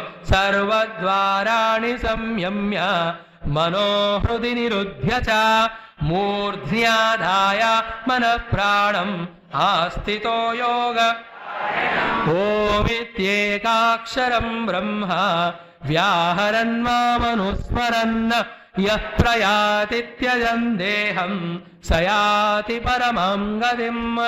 I'm thankful to you all for giving this opportunity. It is a very sublime and subtle topic, cannot be talked everywhere. అంటే అన్ని చోట్ల చెప్పేటువంటి విషయం కాదు, ఆ వినగలిగి వినే శ్రద్ధ ఉండి అంతుకోగలిగిన శ్రోతలకే చెప్పే తత్వం ఇది. ఇవే శ్లోకాలను మేనేజ్మెంట్ దృష్టితో కూడా చెప్పొచ్చు మనం. ఆ శబ్దాలను పక్కన పెట్టి how to manage your success in life according to lord Krishna, when you leave one job and go to another job, how you have to equip your self to succeed in the next job, అలా కూడా చెప్పొచ్చు. But అలా belittle చేయడం ఇష్టం లేదు నాకు గీతని, ఎందుకంటే మీలాంటి చక్కని శ్రోతలు ఉన్నారు కనుక. ఈ 3 శ్లోకాలలో చెప్పుకున్నాగా how to live, LIVE already చెప్పాడు ఇప్పటిదాకా. ఇప్పుడు హౌ టు లీవ్ చెప్తున్నాడు. మనం ఉండడం పోవడం 2 సార్థకం అవ్వాలి, మనకు కూడాను మన చుట్టుపక్కల ఉన్న వాళ్ళకు కూడా. బ్రతుకుతూ చావడం కాదు, చనిపోయిన తర్వాత కూడా మన పేరు 10 మంది స్మరించుకోవాలి పాజిటివ్గా నండోయి. మళ్ళీ ఇంకో రకంగా కాదు, వీడు ఉన్నాడు కానీ ఎప్పుడు పోతాడు అనుకున్నాం, పోయాడు ఎంత బాగుందో. సో ఇక్కడ ఏం చెప్పాడు చూడండి 2 శ్లోకాలు. ఫస్ట్ సర్వద్వారాన్ని సంయమ్య అంటే తలుపులన్నీ వేసుకోండి, ఇది ఆత్మహత్య కాదు. ఇక్కడ సర్వద్వారములు అంటే ఏమిటవి? ఏ ద్వారాల ద్వారా బయటికి వెళ్తాం మనం? ఉన్నాయి కదా ఇంద్రియాలు, వాటిని ముందు సంయమం చేయి. శబ్ద స్పర్శ రూప రసగంధాలు లోపలికి రావట్లేదు. మనో హృది నిరుద్య, మనస్సును హృదయంలోకి పట్టరా. ఇది కూడా ఎప్పుడైతే మనం రోజు కొన్ని గంటల చొప్పున ఏకాంత పరిచయంలో కూర్చొని చేస్తామో అప్పుడు మనస్సును హృదయంలో నించోబెట్టుట అనేది వస్తుంది. చెప్తున్నాడంటే వస్తుందని అర్థం, చేస్తానంటే మీకు తథాస్తు అని కృష్ణుడు అంటున్నాడు ఇక్కడ. తో మనో హృది నిరుద్య, తో ఇంద్రియములన్నీ నిగ్రహించుకున్నాం, మనస్సుని హృదయంలోకి తీసుకొచ్చాం. తర్వాత మూర్తిని ఆదాయ ఆత్మనః ప్రాణం, ఆ యొక్క మనలో ఉన్న ప్రాణశక్తి అంటే లివింగ్ థ్రాబింగ్ కదా, అది ఇక్కడికి తీసుకురావాలి. ఏకాగ్రతకేమో మనస్సుని హృదయంలోకి తెచ్చాము, తర్వాత నేను అనేటువంటి దాన్ని ప్రాణశక్తి రూపంతో ఇక్కడ మూర్తిని స్థానానికి తీసుకురావాలంట. ఇప్పుడు చేయకండి అండోయ్, తర్వాత ఎదురింటికి వెళ్ళి. ఇదంతా థియరీ క్లాస్, అవునా? ఎన్ని చెప్తాం చేయమని అది చేయరు కానీ ఇది ఒక్కటి చేసి మూర్తిని ఆదాయ ఆత్మన ప్రాణం. తర్వాత ఏం చేయాలి? దాన్ని ఆస్థిత యోగధారణం అంటారు. ఓమితి ఏకాక్షరం బ్రహ్మ అంటే పరమాత్మను పొందడానికి ఆలంబనంగా ఓం అనేటువంటి శబ్దం ఏదైతే పరమాత్మ నుండి వచ్చి ఆయన ప్రతీకగా ఉందో దాన్ని మనకు వేదాలు ఇచ్చాయి. ఆ యొక్క ఓం అనే నామాన్ని కొన్ని జన్మలు స్మరణ జపము చేయగా ఓం యొక్క సూక్ష్మత్వం తెలుస్తుంది మనకి. ఇప్పుడు తెలీదు, ఇప్పుడు ఓం అంటే ఓన్లీ శబ్దం అని. ఆ తర్వాత నిరంతరం విశ్వంలో ప్రతిధ్వనిస్తున్న ఓం అనేది వినే సూక్ష్మ శక్తి మనకు వస్తుంది. దీన్నే వేరే వాళ్ళు కూడా ఇక్కడిని తీసుకొని in the beginning there was God, from the God the word came, from the word the world came అని చెప్తారు. పరమాత్మ నుంచి ఓంకారం నుంచి ప్రపంచం అంతా వచ్చిందని మనకు. సో ఓమితి ఏకాక్షరం బ్రహ్మ వ్యాహరన్, దెన్ మామనుస్మరన్, నన్ను స్మరించు, సగుణంగానైనా స్మరించు, నిర్గుణ బ్రహ్మగానైనా స్మరిస్తూ శరీరం వదిలితే య ప్రజాతి దేహం సయాతి పరమాం గతిం. So how to leave the బాడీలో ఈ విధంగా క్లుప్తంగా కొన్ని సెంటెన్సెస్ లో చెప్పాడు. అలా శరీరాన్ని వదిలి పరమాత్మను పొందాలి తప్ప ఎంత ఓల్డ్ అయినా సరే ఇదే ఓల్డ్ రాటెన్ బాడీని పట్టుకొని ఇంకా బతకాలి అందరికీ భారమే. We have to mature in our life.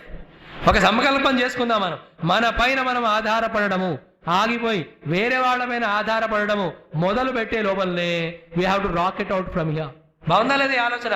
At least నాకన్నా తథాస్తానండి. మీరు ఉన్న జీవితమా సద్వినియోగం చేసుకోవాలా, తత్వం కొంచెం తెలుసుకోలేదు, ఇంకా దీన్ని వేపడమే. ఈ body is not given for pampering and tampering. ఒక్క క్షణం కూడా దీనికి భోగము ఎంజాయ్మెంట్స్ ఇవ్వకుండా నిరంతరం పనిలో పెట్టాలి. అప్పుడే లోపల మనస్సు దాకా వెళ్ళగలం. ఆ తర్వాతనే మనోబుద్ధులను కూడా సాధనలో పెట్టి అలా మెరుస్తూ దగదగ పరమాత్మని చేరగలం జ్ఞానంలో.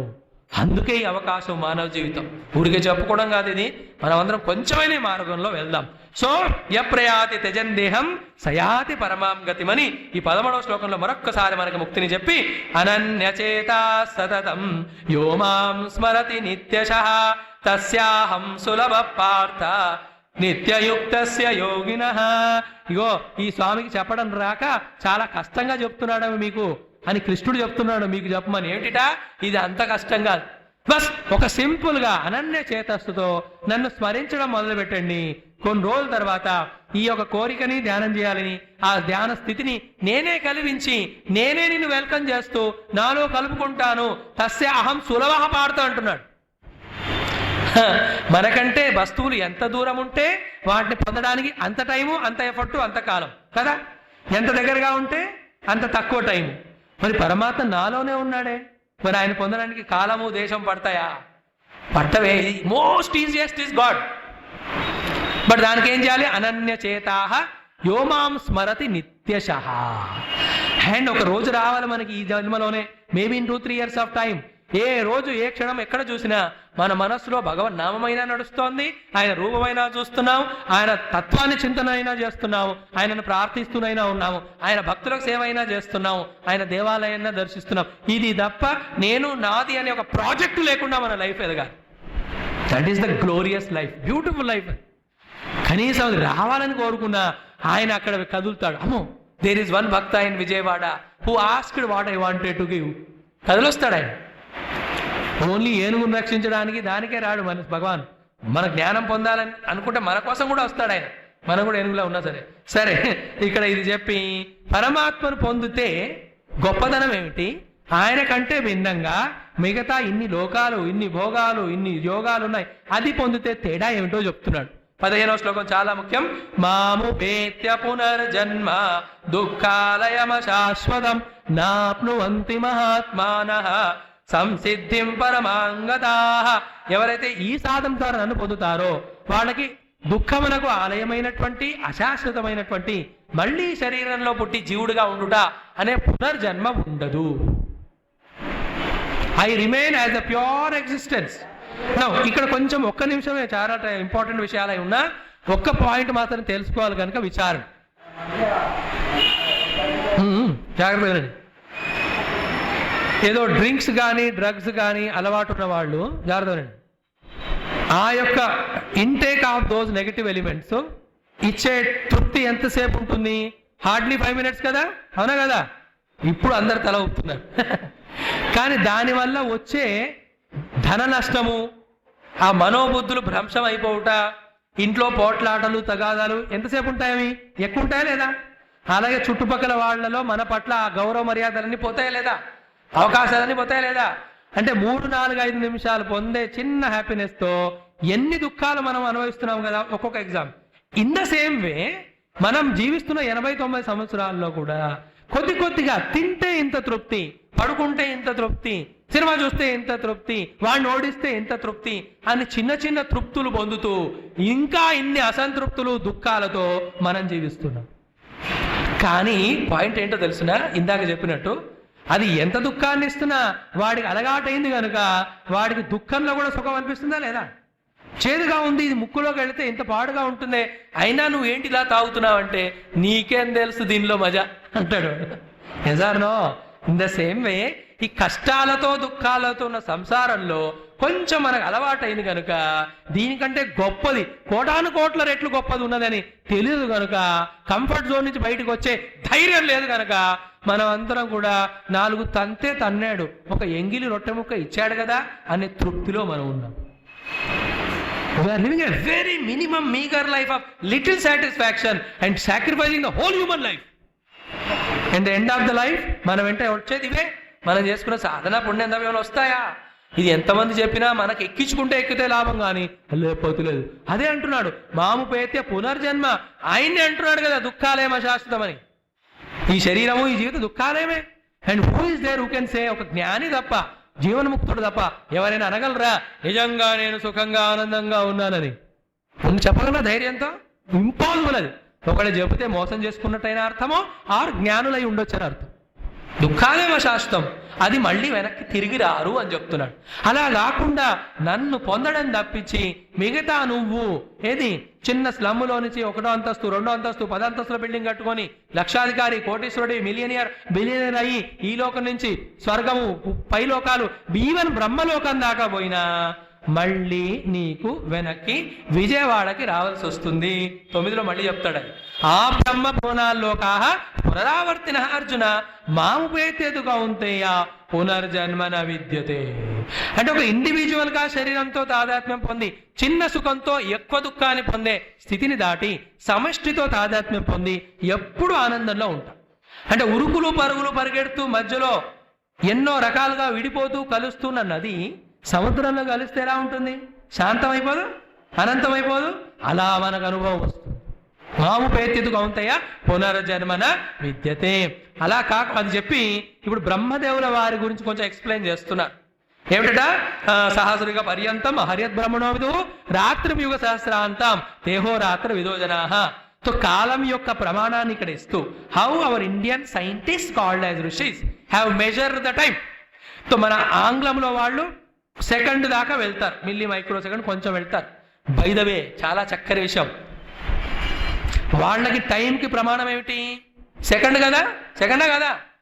మరి ఒక ప్రశ్న అడగండి మిమ్మల్ని మీరు, దాన్ని సెకండ్ ఎందుకు అన్నారు, ఫస్ట్ ఎందుకు అనలేదు? ఎప్పుడైనా వచ్చిందా ఈ question? Why it is second, why not first? Because first is God, then only time which is second, then in the time maya, and through the mind and time and maya the whole world has come. So కాలమును మన వాళ్ళు క్షణములు, దినములు, అలాగే వారములు, నెలలు, ఆయనములు, సంవత్సరాలు, దశాబ్దాలు, శతాబ్దాలు, యుగాలు, చతుర్యుగాలు, మహాయుగాలు, కల్పములు, మహాకల్పములు, ఇలా ఇంతవరకు క్యాల్కులేట్ చేశారు. ఇక్కడ ఒకటి చెప్తున్నారు, బ్రహ్మదేవుల గారి కాలం మీరు చాలా మంది విని ఉంటారు. ఆశ్చర్యం కోసం ఒకసారి చెప్పుకుందాం. సో ఇప్పుడు మనం ఏ యుగంలో ఉన్నాం? ఏంటి? ఖాళీయుగమా? కలి అంటే కలహయుగం. సో కలియుగం ఇది ప్రథమ పాదమే ఇలా ఏడ్చింది, ఇంకా 3 పాదాలు ఎలా ఉంటాయో. సో మొత్తం కలియుగం కలిపితే లెక్క ప్రకారం భాగవతంలో చెప్పారు, నన్ను అడగదు అక్కడ ఉంది చెప్తున్నా, 4,32,000 సంవత్సరాలు. ఎంత? ఏంటి? ఒక్కటే. మరి దానికి డబల్ చేస్తే ద్వాపరం, అందుకే ద్వా అంటారు. ద్వా అంటే డబల్, 8,64,000 వేసుకోండి. ఈ కలికి 3 అందుకే 3 టైమ్స్ అంటారు త్రేత అంటే. సో 12 lakhs అవుతుంది. అది దానికి 4 రెట్లు. ఇంకేటి మిగిలింది 4వ యుగం? ఏది? సత్యయుగం, 4 times. ఈ 4 కలిపితే ఒక చతుర్యుగం అండి. ఇలాంటి చతుర్యుగాలు 1000 కలిపితే, విన్నారా? 4 చతుర్యుగాలు కూడా ఒక మహాయుగం. అలా 1000 మహాయుగాలు ఈక్వల్ టు 1 day ఆఫ్ బ్రహ్మ. అలా 1 night ఆఫ్ బ్రహ్మ ఉంటుంది. డే అండ్ నైట్ కలిపితే 1 day కదా. అలా బ్రహ్మకి 365 రోజుల 1 సంవత్సరం ఉంటుంది. అలాంటి 100 సంవత్సరాలు బ్రహ్మ చింపిస్తాడు. అది ఆయన యొక్క కల్పం. తో శ్వేతవరాహ కల్పే వైవస్వన్వంతరే కలియుగే ప్రథమ పాదే జంబూద్వీపే భారతవర్షే భరతఖండే మేనో దక్షిణ దిగ్భాగే శ్రీశైలస్య వాయవ్య ప్రదేశే కృష్ణా గోదావరి మధ్యప్రదేశే అస్మిన్ వర్తమాన వ్యావహారిక సాధనమానైన ప్రభాస్ సంవత్సరాల మధ్య అని మీరు సంకల్పం చేస్తూ ఉంటారే, అక్కడ మనకు చెప్పింది ఇక్కడ చెప్తున్నాడు టైము. అంటే అలా ఎంతో మంది బ్రహ్మలు వస్తూ వెళ్తుంటారు. మన టైంకి ఆన టైంకి కంపారిజన్ ఉందా అసలు? దీన్ని ఇంకో రకంగా చూడొచ్చు. మనం ఎన్నేళ్ళు బతుకుతాము? మనం 100 ఏళ్ళు బతుకుతాం. స్వామి 100 కాదు 120. ఓకే పాపి చిరావి. మన టైంతో లెక్క వేస్తే ఒక చీమ దోమ టైం ఎంత? అది పొద్దున మురికి గుంటలో పుట్టేస్తుంది, మధ్యాహ్నం వరకు కొంచెం పెరుగుతుంది, దోమ వచ్చి మనం కుట్టేసి చచ్చిపోతుంది. అది అంత విషయం మనకి. దాని లెక్కతో మన లెక్క చూస్తే మనం దానికి బ్రహ్మలాగానే కనిపిస్తాం. But whatever it maybe, చీమకి మనిషి ఒకవేళ 100 ఏళ్ళు జీవిస్తాడా అని అనిపించింది అనుకోండి, అదే మనిషిని అడిగితే ఆల్రెడీ 55-60 దాటగానే స్వామీజీ హోరాయ కూర్చోరాయ్ అప్పుడు రావడం మొదలు పెడతారు సత్సంగాని. వస్తారు కానీ అర్థం కాదు. ఇన్ ద పాయింట్ ఏంటి అక్కడ, ఈవెన్ బ్రహ్మకి ఇంత ఆయుర్దాయం ఉన్నా ఆ బ్రహ్మకు కూడా చివరి దశాబ్దం ఉంటుందిగా, చివరి ఇయర్ ఉంటుందా లేదా, చివరి నెల వస్తుంది. ఆయన కూడా చివరి రోజు, చివరి గంట, చివరి క్షణం వస్తుంది. అయిపోగానే అగైన్ ఆయన అక్కడికి పైకి వెళ్ళి కూడా వెనక్కి వచ్చేస్తాడు. అది అవన్నీ కూడా ఆ బ్రహ్మపునాలోకాహ పునరావర్తనోజున మాముపేత్యదుగా ఉంటాయ్యా పునర్జన్మన విద్యతే అని చెప్పి సహస్రుడిగా పర్యంతం మనం చూసాము. ఇన్ఫాక్ట్ క్రియేషన్ అంటే ఏమిటో తెలుసున, ఏ ఏ జీవులైతే జ్ఞానము ద్వారా తమ స్వరూపాన్ని తెలుసుకోలేదో వాళ్ళు, అజ్ఞానంలో ఉన్న వాళ్ళు మేనిఫెస్ట్ అవుతే క్రియేషను అదే సృష్టిలో జరుగుతుంది. వాళ్ళు ఎప్పుడైతే ముక్తిని పొందకుండా మళ్ళీ ప్రళయకాలంలో అన్మానిఫెస్ట్ అవుతారో అదే ప్రళయం. అవ్యక్తాలు వ్యక్తే సర్వ ప్రభవంతి అహరాగమే రాత్ర్యాగమే ప్రలీయంతే తత్ర ఏవ అవ్యక్త సంగహే భూతగ్రామ స ఏవాయం భూత్వా భూత్వా ప్రలీయతే అని చెప్తూ కృష్ణుడు ఒక పెద్ద జనరల్ పిక్చర్ ఇస్తున్నాడు. అర్జున ఇదిగో చూడు, నీకు ఆ యొక్క విజన్ చూపిస్తున్నాను, ఆ యొక్క క్లిప్ చూపిస్తున్నాను, ఆ వీడియో క్లిప్ యూట్యూబ్లోది. ఏమిటిటా చూడండి, ఎంతమంది జనాలు పుడుతున్నారు, చేస్తున్నారు. ఒక యుగంలో 1,000,000 సార్లు వాడు పుట్టాడు తెచ్చాడు, కానీ నన్ను తెలుసుకోలేదు కనుక ఆ యుగం అయిపోయిన తర్వాత ప్రళయంలో వాడు అవ్యక్తంలోకి వెళ్ళిపోయాడు. మళ్ళీ ఇంకో బ్రహ్మగారు వచ్చినప్పుడు మళ్ళీ పుడుతున్నాడు. నీ అంతకాలం బంధించబడే ఉండాలని ఉందా మనకి? మనకు అన్సర్టనిటీ, రేపే సుఖాలు వస్తాయో తెలియదు, ఎల్లుండే ఉంటుందో తెలియదు, వచ్చే జన్మ ఏముంటుందో తెలియదు. మరి అలాగే కంటిన్యూ అవుతామా ఇగ్నరెన్స్లో? లేకపోతే ఇక్కడ జ్ఞానాన్ని ఇక్కడ ఇచ్చాడే అది పొందుతూ సాధనలో కొంచెం కొంచెం ముందుకు వెళ్దామా? ఎవరికి వాళ్ళు డిసైడ్ చేసుకో. అందుకని టాపిక్ ఇందులో ఇంకా సబ్ టాపిక్స్ ఉంటాయి, బట్ పైది మాత్రం మనం టచ్ చేసాము. సో ఏ ఉత్తమ లోకాలకు వెళ్ళినా ఎన్ని పుణ్యాలు చేసినా వెనక్కి రావాల్సిందే తప్ప భగవంతుని పొందితే మళ్ళీ వెనక్కి రావడం ఉండదు. కాబట్టి ట్రై ఫర్ దట్. అండ్ ఇంకో రకంగా ఏం చెప్తారు, ఒక చోట అయితే ఏం చెప్పారంటే, మనం ఈ ప్రపంచాన్ని పొందడానికి ఎంత కష్టపడుతున్నామో అందులో 25% భగవంతుడికి ఉపయోగించిన ఎప్పుడో ఆయన్ని పొందేవాళ్ళమని ఒకరు చెప్తే, ఇంకొకరు ఏమంటారు, ఈ ప్రపంచం దాని వెనుక ఎంత పరిగెత్తుతున్నా అది చిక్కదు, భగవంతుడిని మనం ఎంత వదిలించుకోవాలనుకున్నా ఆయన వదలడు. Therefore better go to him, why go here. ఇది లోపల వెలగాలి, చెప్పడానికి శాస్త్రం. ఒకసారి క్లిక్ అయిపోయింది అనుకోండి, this is my goal, this path, ఇంకెవరు అక్కర్లా, you know what to do. ధరించారు అలాంటి వాళ్ళే. సో ఈ విధంగా చెప్తూ ఇక్కడ భూతగ్రామ స ఏవాయం భూత్వా భూత్వా ప్రలీయతే, ఎలా చెప్తున్నాడు, పుడుతూ చస్తూ రాత్రాగమే వశపార్థ ప్రభవతి అరాగమే. మరి 20లో పరహ తస్మాత్తు భావ అన్య అన అవ్యక్త అవ్యక్త సనాతన యస్ సర్వేషు భూతేషు నశ్యత్సు న వినశ్యతి. చూడండి, ఈ యొక్క ఈవెన్ బ్రహ్మదేవుల వారి కంటేను, ఈవెన్ అవ్యక్తమైన ప్రకృతి కంటేను, జీవుల కంటేను అతీతమైన ఒక పరమాత్మ తత్వం ఉందయ్యా.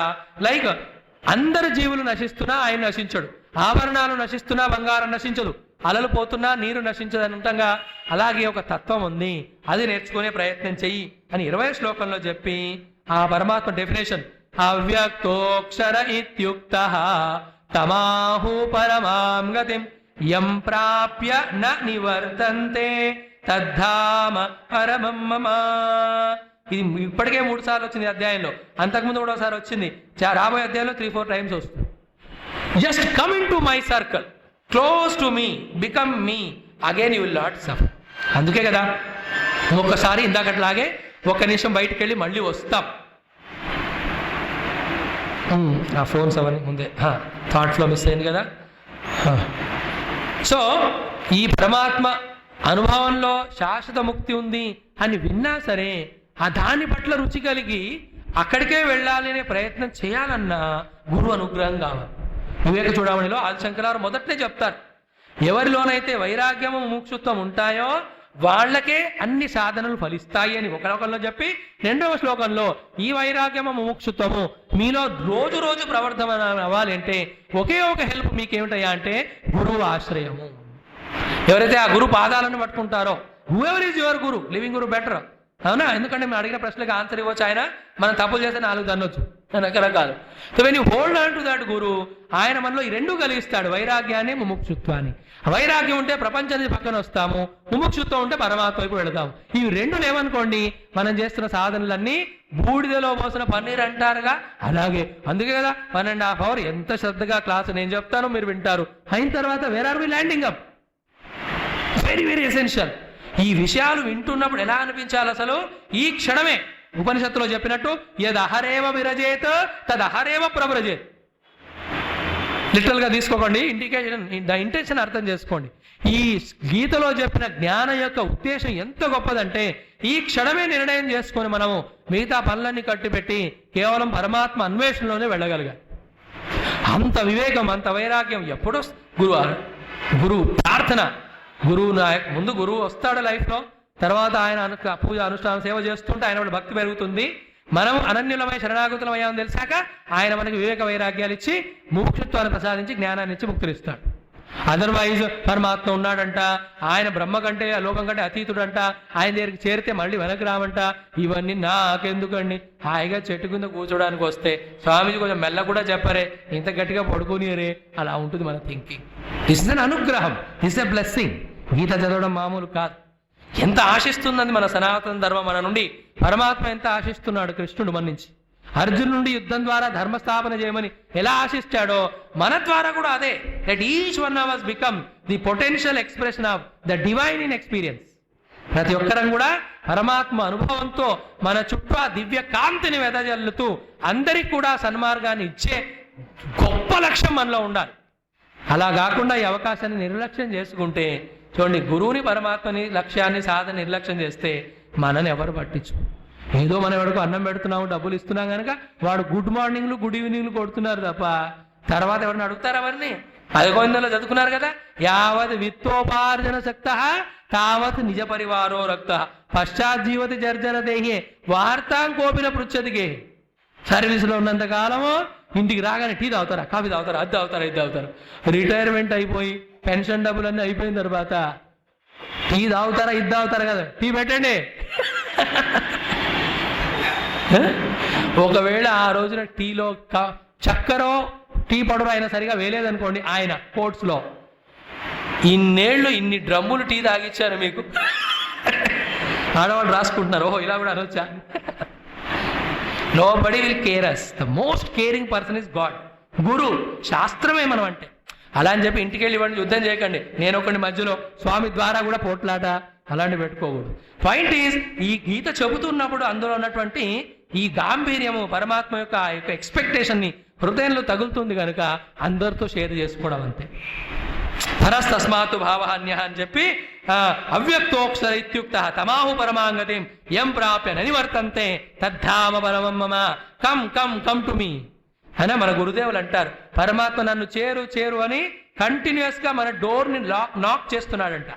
మనం ఏం చేస్తున్నాం తెలుసా? లోపల either we are sleeping inside తమోగుణం or we are gone outside రజోగుణం.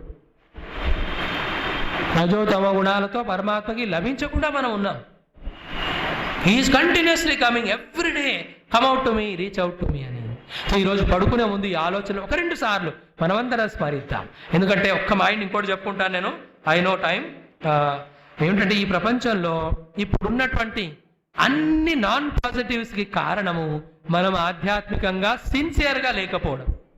ఏ సమాజంలోనైతే అందరూ ఆధ్యాత్మిక మార్గంలో సిన్సియర్గా ఉంటారో అదే సత్యయుగం.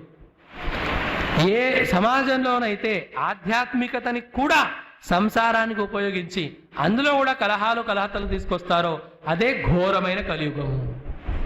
This is for all of us. Please feel that thought. There is proxy for everything, not for our spiritual unfoldment. Urgency లోపల రా, here and now, right now, let me do that. పరిస్థితుల వల్ల కొంచెం చేయలేకపోయినా భగవాన్ ఆ అవకాశాన్ని ఇవ్వని ప్రార్థించాను. That is the beauty of life. ఆ విగర్తో, ఆ వైటాలిటీతో, ఆ ఇన్స్పిరేషన్తో, ఆ కమిట్మెంట్తో, ఆ కన్సిస్టెన్సీతో, ఆ ఇన్సిస్టెంట్గా చేస్తూ పోతే అప్పుడు మనకు తెలుస్తుంది కూర్చోవడం అంటే ఏమిటి, ఏకాగ్రంగా కూర్చోవడం అంటే ఏమిటి, మనస్సును నిశ్చలం చేయడం అంటే ఏమిటి, మనస్సును పరమాత్మకు అనిపించడం అంటే ఏమిటి, ఆ మనస్సుకు ఆవలున్న తత్వం సర్వత్రా వ్యాపించి ఉందే అది నేను అనేది తెలుసుకోవడం అంటే ఏమిటో అప్పుడు బోధపడుతుంది. ఆ ఆనందానికి ముందు ఈ ప్రపంచంలో మనకు ఎన్ని లభించినా అవి సముద్రంలో ఒక బిందువు వంటివే. అవి కూడా పరమాత్మ ఉన్నందుకు వస్తుంది ఆనందం. That is the purpose of Gita. At least one of us, at least few of us get inspired. Work is done. Now ఎంత చెప్పి 22వ శ్లోకం మరొక్క మహావాక్యం. పురుషస్స పరపార్థ భక్త్యా లభ్యతు అనన్యయ. ఇక్కడి నుంచి ఈ విషయం ప్రతి చాప్టర్లో వస్తూ 12 కాదు 18 దాకా వెళుతుంది. అనన్యాశ్యంతో ఎంత మనం చూసాం కదా. పరః పురుష లభ్య, తప్పకుండా లభిస్తాడు. ఎలా? అనన్య భక్తితో. అనన్య భక్తి యొక్క లక్షణం ఏంటి? 2వ లైన్, యస్య అంతస్థాని భూతాని ఏన సర్వవిధం దదం. ఎవరిలో అందరూ ఉన్నారో, ఎవరు అంతటా వ్యాపించి ఉన్నారో ఆ ఒక్క తత్వాన్ని తెలుసుకుంటే భక్తి. ఆ యస్య అంతస్థాని భూతానే 10వ అధ్యాయం విభూతులు, 11వ అధ్యాయం విశ్వరూపము. అండ్ ఏన సర్వమిదం తతమే అది 10వ అధ్యాయం. ఎవరి ద్వారా అన్ని వ్యాపించి ఉన్నాయో, ఎవరిలో అన్ని ఉన్నాయో ఆ పరమాత్మ ఒకడు ఉన్నాడని ఆయన పట్ల నీ భావాన్ని వ్యక్తం చేస్తూ ఏ రూపంతోనైనా తీసుకో, అది సెకండరీ, ఇంకా ఏ నామైనా పెట్టుకో, అది నీ చాయిస్. అది భక్తి అంటే. చాలా అద్భుతమైన శ్లోకం ఇది. పురుషస్సపర. ఈ శ్లోకాన్ని రోజోసారి చదువుతూ మీ ఇష్టమైన విష్ణుమూర్తికో శివుడికో అభిషేకం చేయండి. పురుషస్సపర పార్థ భక్త్యా లభ్యస్తనయ యస్యాంతస్థాని భూతాని ఏన సర్వవిదందం చెబుతూ పోతే మెల్లిమెల్లిగా ఆ పరమపురుషుడు మీకు కలలో వచ్చి జీవితంలో గురువుగా వచ్చి బోధిస్తూ సర్వవ్యాపకమైన తత్వాన్ని మనకు అనుభవంగా ఇస్తాడు, గ్యారెంటీ అని చెప్పి 23వ శ్లోకం నుంచి మనకి 27 వరకు ఒక విశేషమైన టాపిక్ చెప్తున్నాడు. ఏమిటది?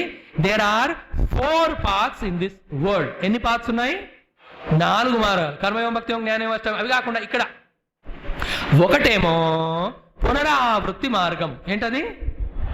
అంటే you go enjoy and come back. ఆ enjoyment can be happiness or misery depending on పుణ్యం అండ్ పాపం. ఇది ఒక పునరావృత్తి మార్గం. రెండవది ఏమిటి? You go, don't come, but grow step by step and reach to Paramatma. అంటే ఇక్కడి నుంచి వెళ్తాము, మళ్ళీ ఇక్కడికి రాకుండా ఉత్తమ లోకాలు, ఉత్తమ యోనులు, ఉత్తమ సాధనలు చేస్తూ పరమాత్మను చేరుతాం. దాన్ని క్రమముక్తి అంటారు. ఏమంటారు? ఎన్నైనాయి? So first path is going and coming. Second path is going going going going going gone. మూడో పాత్ ఏమిటి? ఇక్కడి నుంచే డైరెక్ట్ గా ధ్యానం చేస్తూ పరమాత్మను పొందడం. That is the third path. That is called as సద్యోముక్తి. ఏమంటారు? బస్ ఈ జన్మలోనే వివేకం, వైరాగ్యం అని గురుదేవుడు కూర్చున్నాడు. గురు తత్వమని చెప్పాడు. విచారణ లైక్ గౌతమ బుద్ధుడు.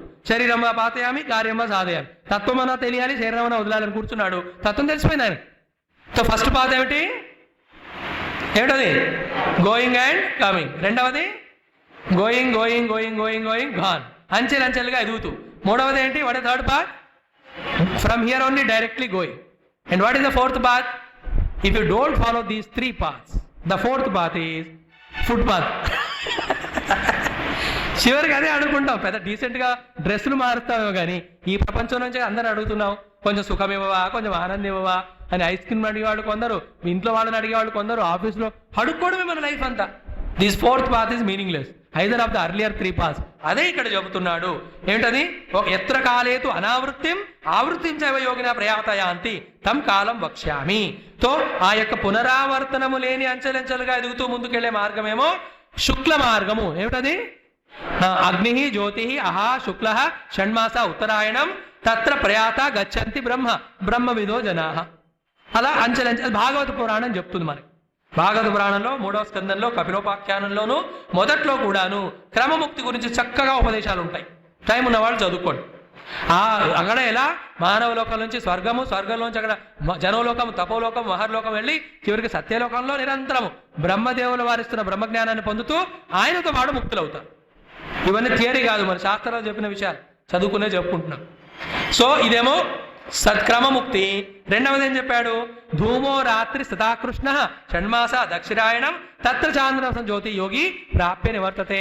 రెండవది కృష్ణ మార్గము. ఏమిటది? So that is the white path, this is black path. That is light path, this is dark path. That is going and going path, this going and coming path. ఈ విధంగా 2 ఉన్నాయి. సో శుక్లకృష్ణే గతి హేతే జగత శాశ్వతేవతే ఏకయాయాతి అనావృత్తిం అన్యయా అవర్తతే పునః. సో నైతే శృతి పార్థయానం యోగి ముఖ్యత కష్టన. ఇది ఎందుకు చెప్పావయ్యా అర్జున కృష్ణ ఈ ప్లేస్ లో అంటే, నీకు తెలియొద్దు దేర్ ఆర్ పాత్స్ అని. మనం గమ్యానికి చేరాల్సినప్పుడు మనకు రోడ్డు తెలవాలా. ఇగో ఇది షార్ట్ కట్ అండి కానీ రోడ్డు సరిగా ఉండదండి, ఇది లాంగ్ కట్ అండి కానీ రోడ్డు బాగుంటుందండి. అప్పుడు నీ వెహికల్ని బట్టి, నీకున్న టైంని బట్టి, నీ కార్లో ఉన్న భక్తులను బట్టి you decide your journey. So ఇక్కడ కూడా ఈ 2 పాత్రలు ఉన్నాయని తెలిసిన వాడు మోహాన్ని పొందడు.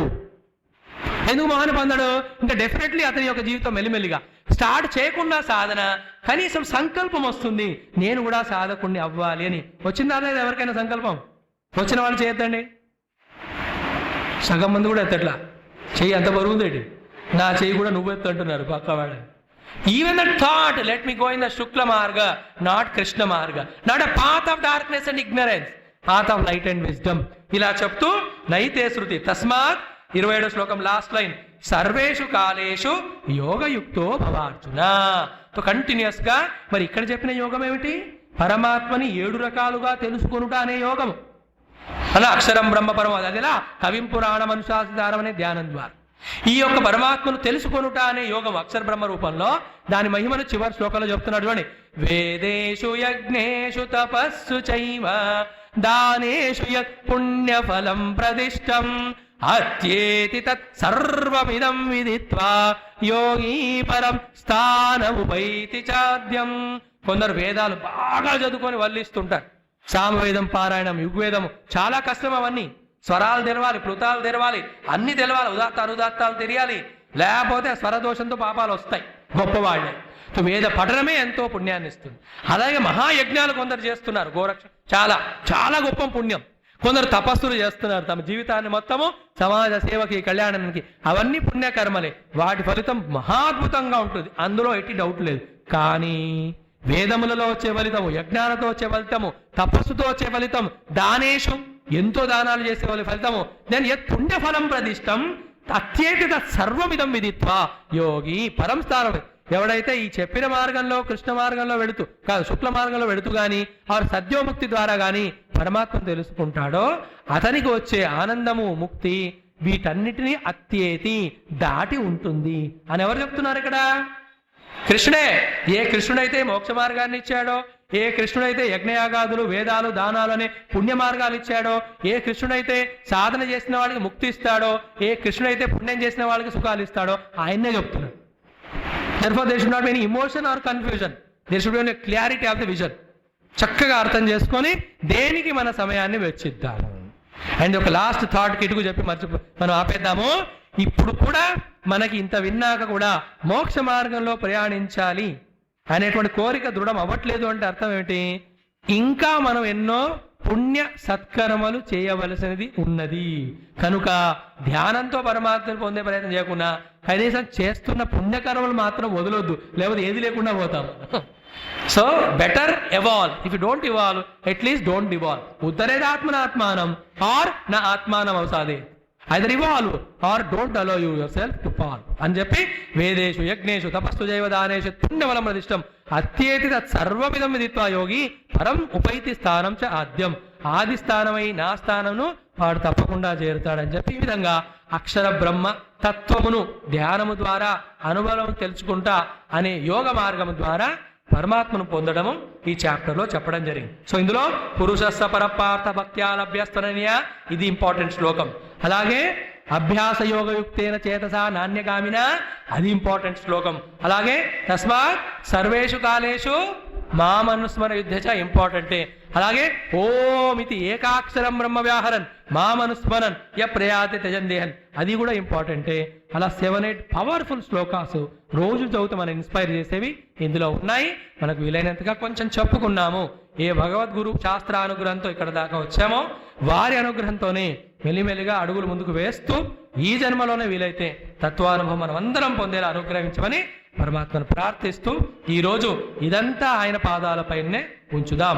ఏతత్ సర్వం శ్రీకృష్ణ పరమాత్మనః శ్రీ గీతామాతుః శ్రీ చిన్మయ సద్గురోః సమస్త గురు పరంపరాయాః చరణారవిందార్పణమస్తు. ఓం కాయేన వాచా మనసేంద్రియైర్వా బుద్ధ్యాత్మనా వా ప్రకృతేః స్వభావాత్ కరోమి సకలం పరస్మై నారాయణాయ ఇతి సమర్పయామి. ఓం పూర్ణమదః పూర్ణమిదం పూర్ణాత్ పూర్ణముదచ్యతే పూర్ణస్య పూర్ణమాదాయ పూర్ణమేవావశిష్యతే. ఓం శాంతి శాంతి శాంతి. హరి ఓం శ్రీ గురుభ్యో నమః. హరి ఓం.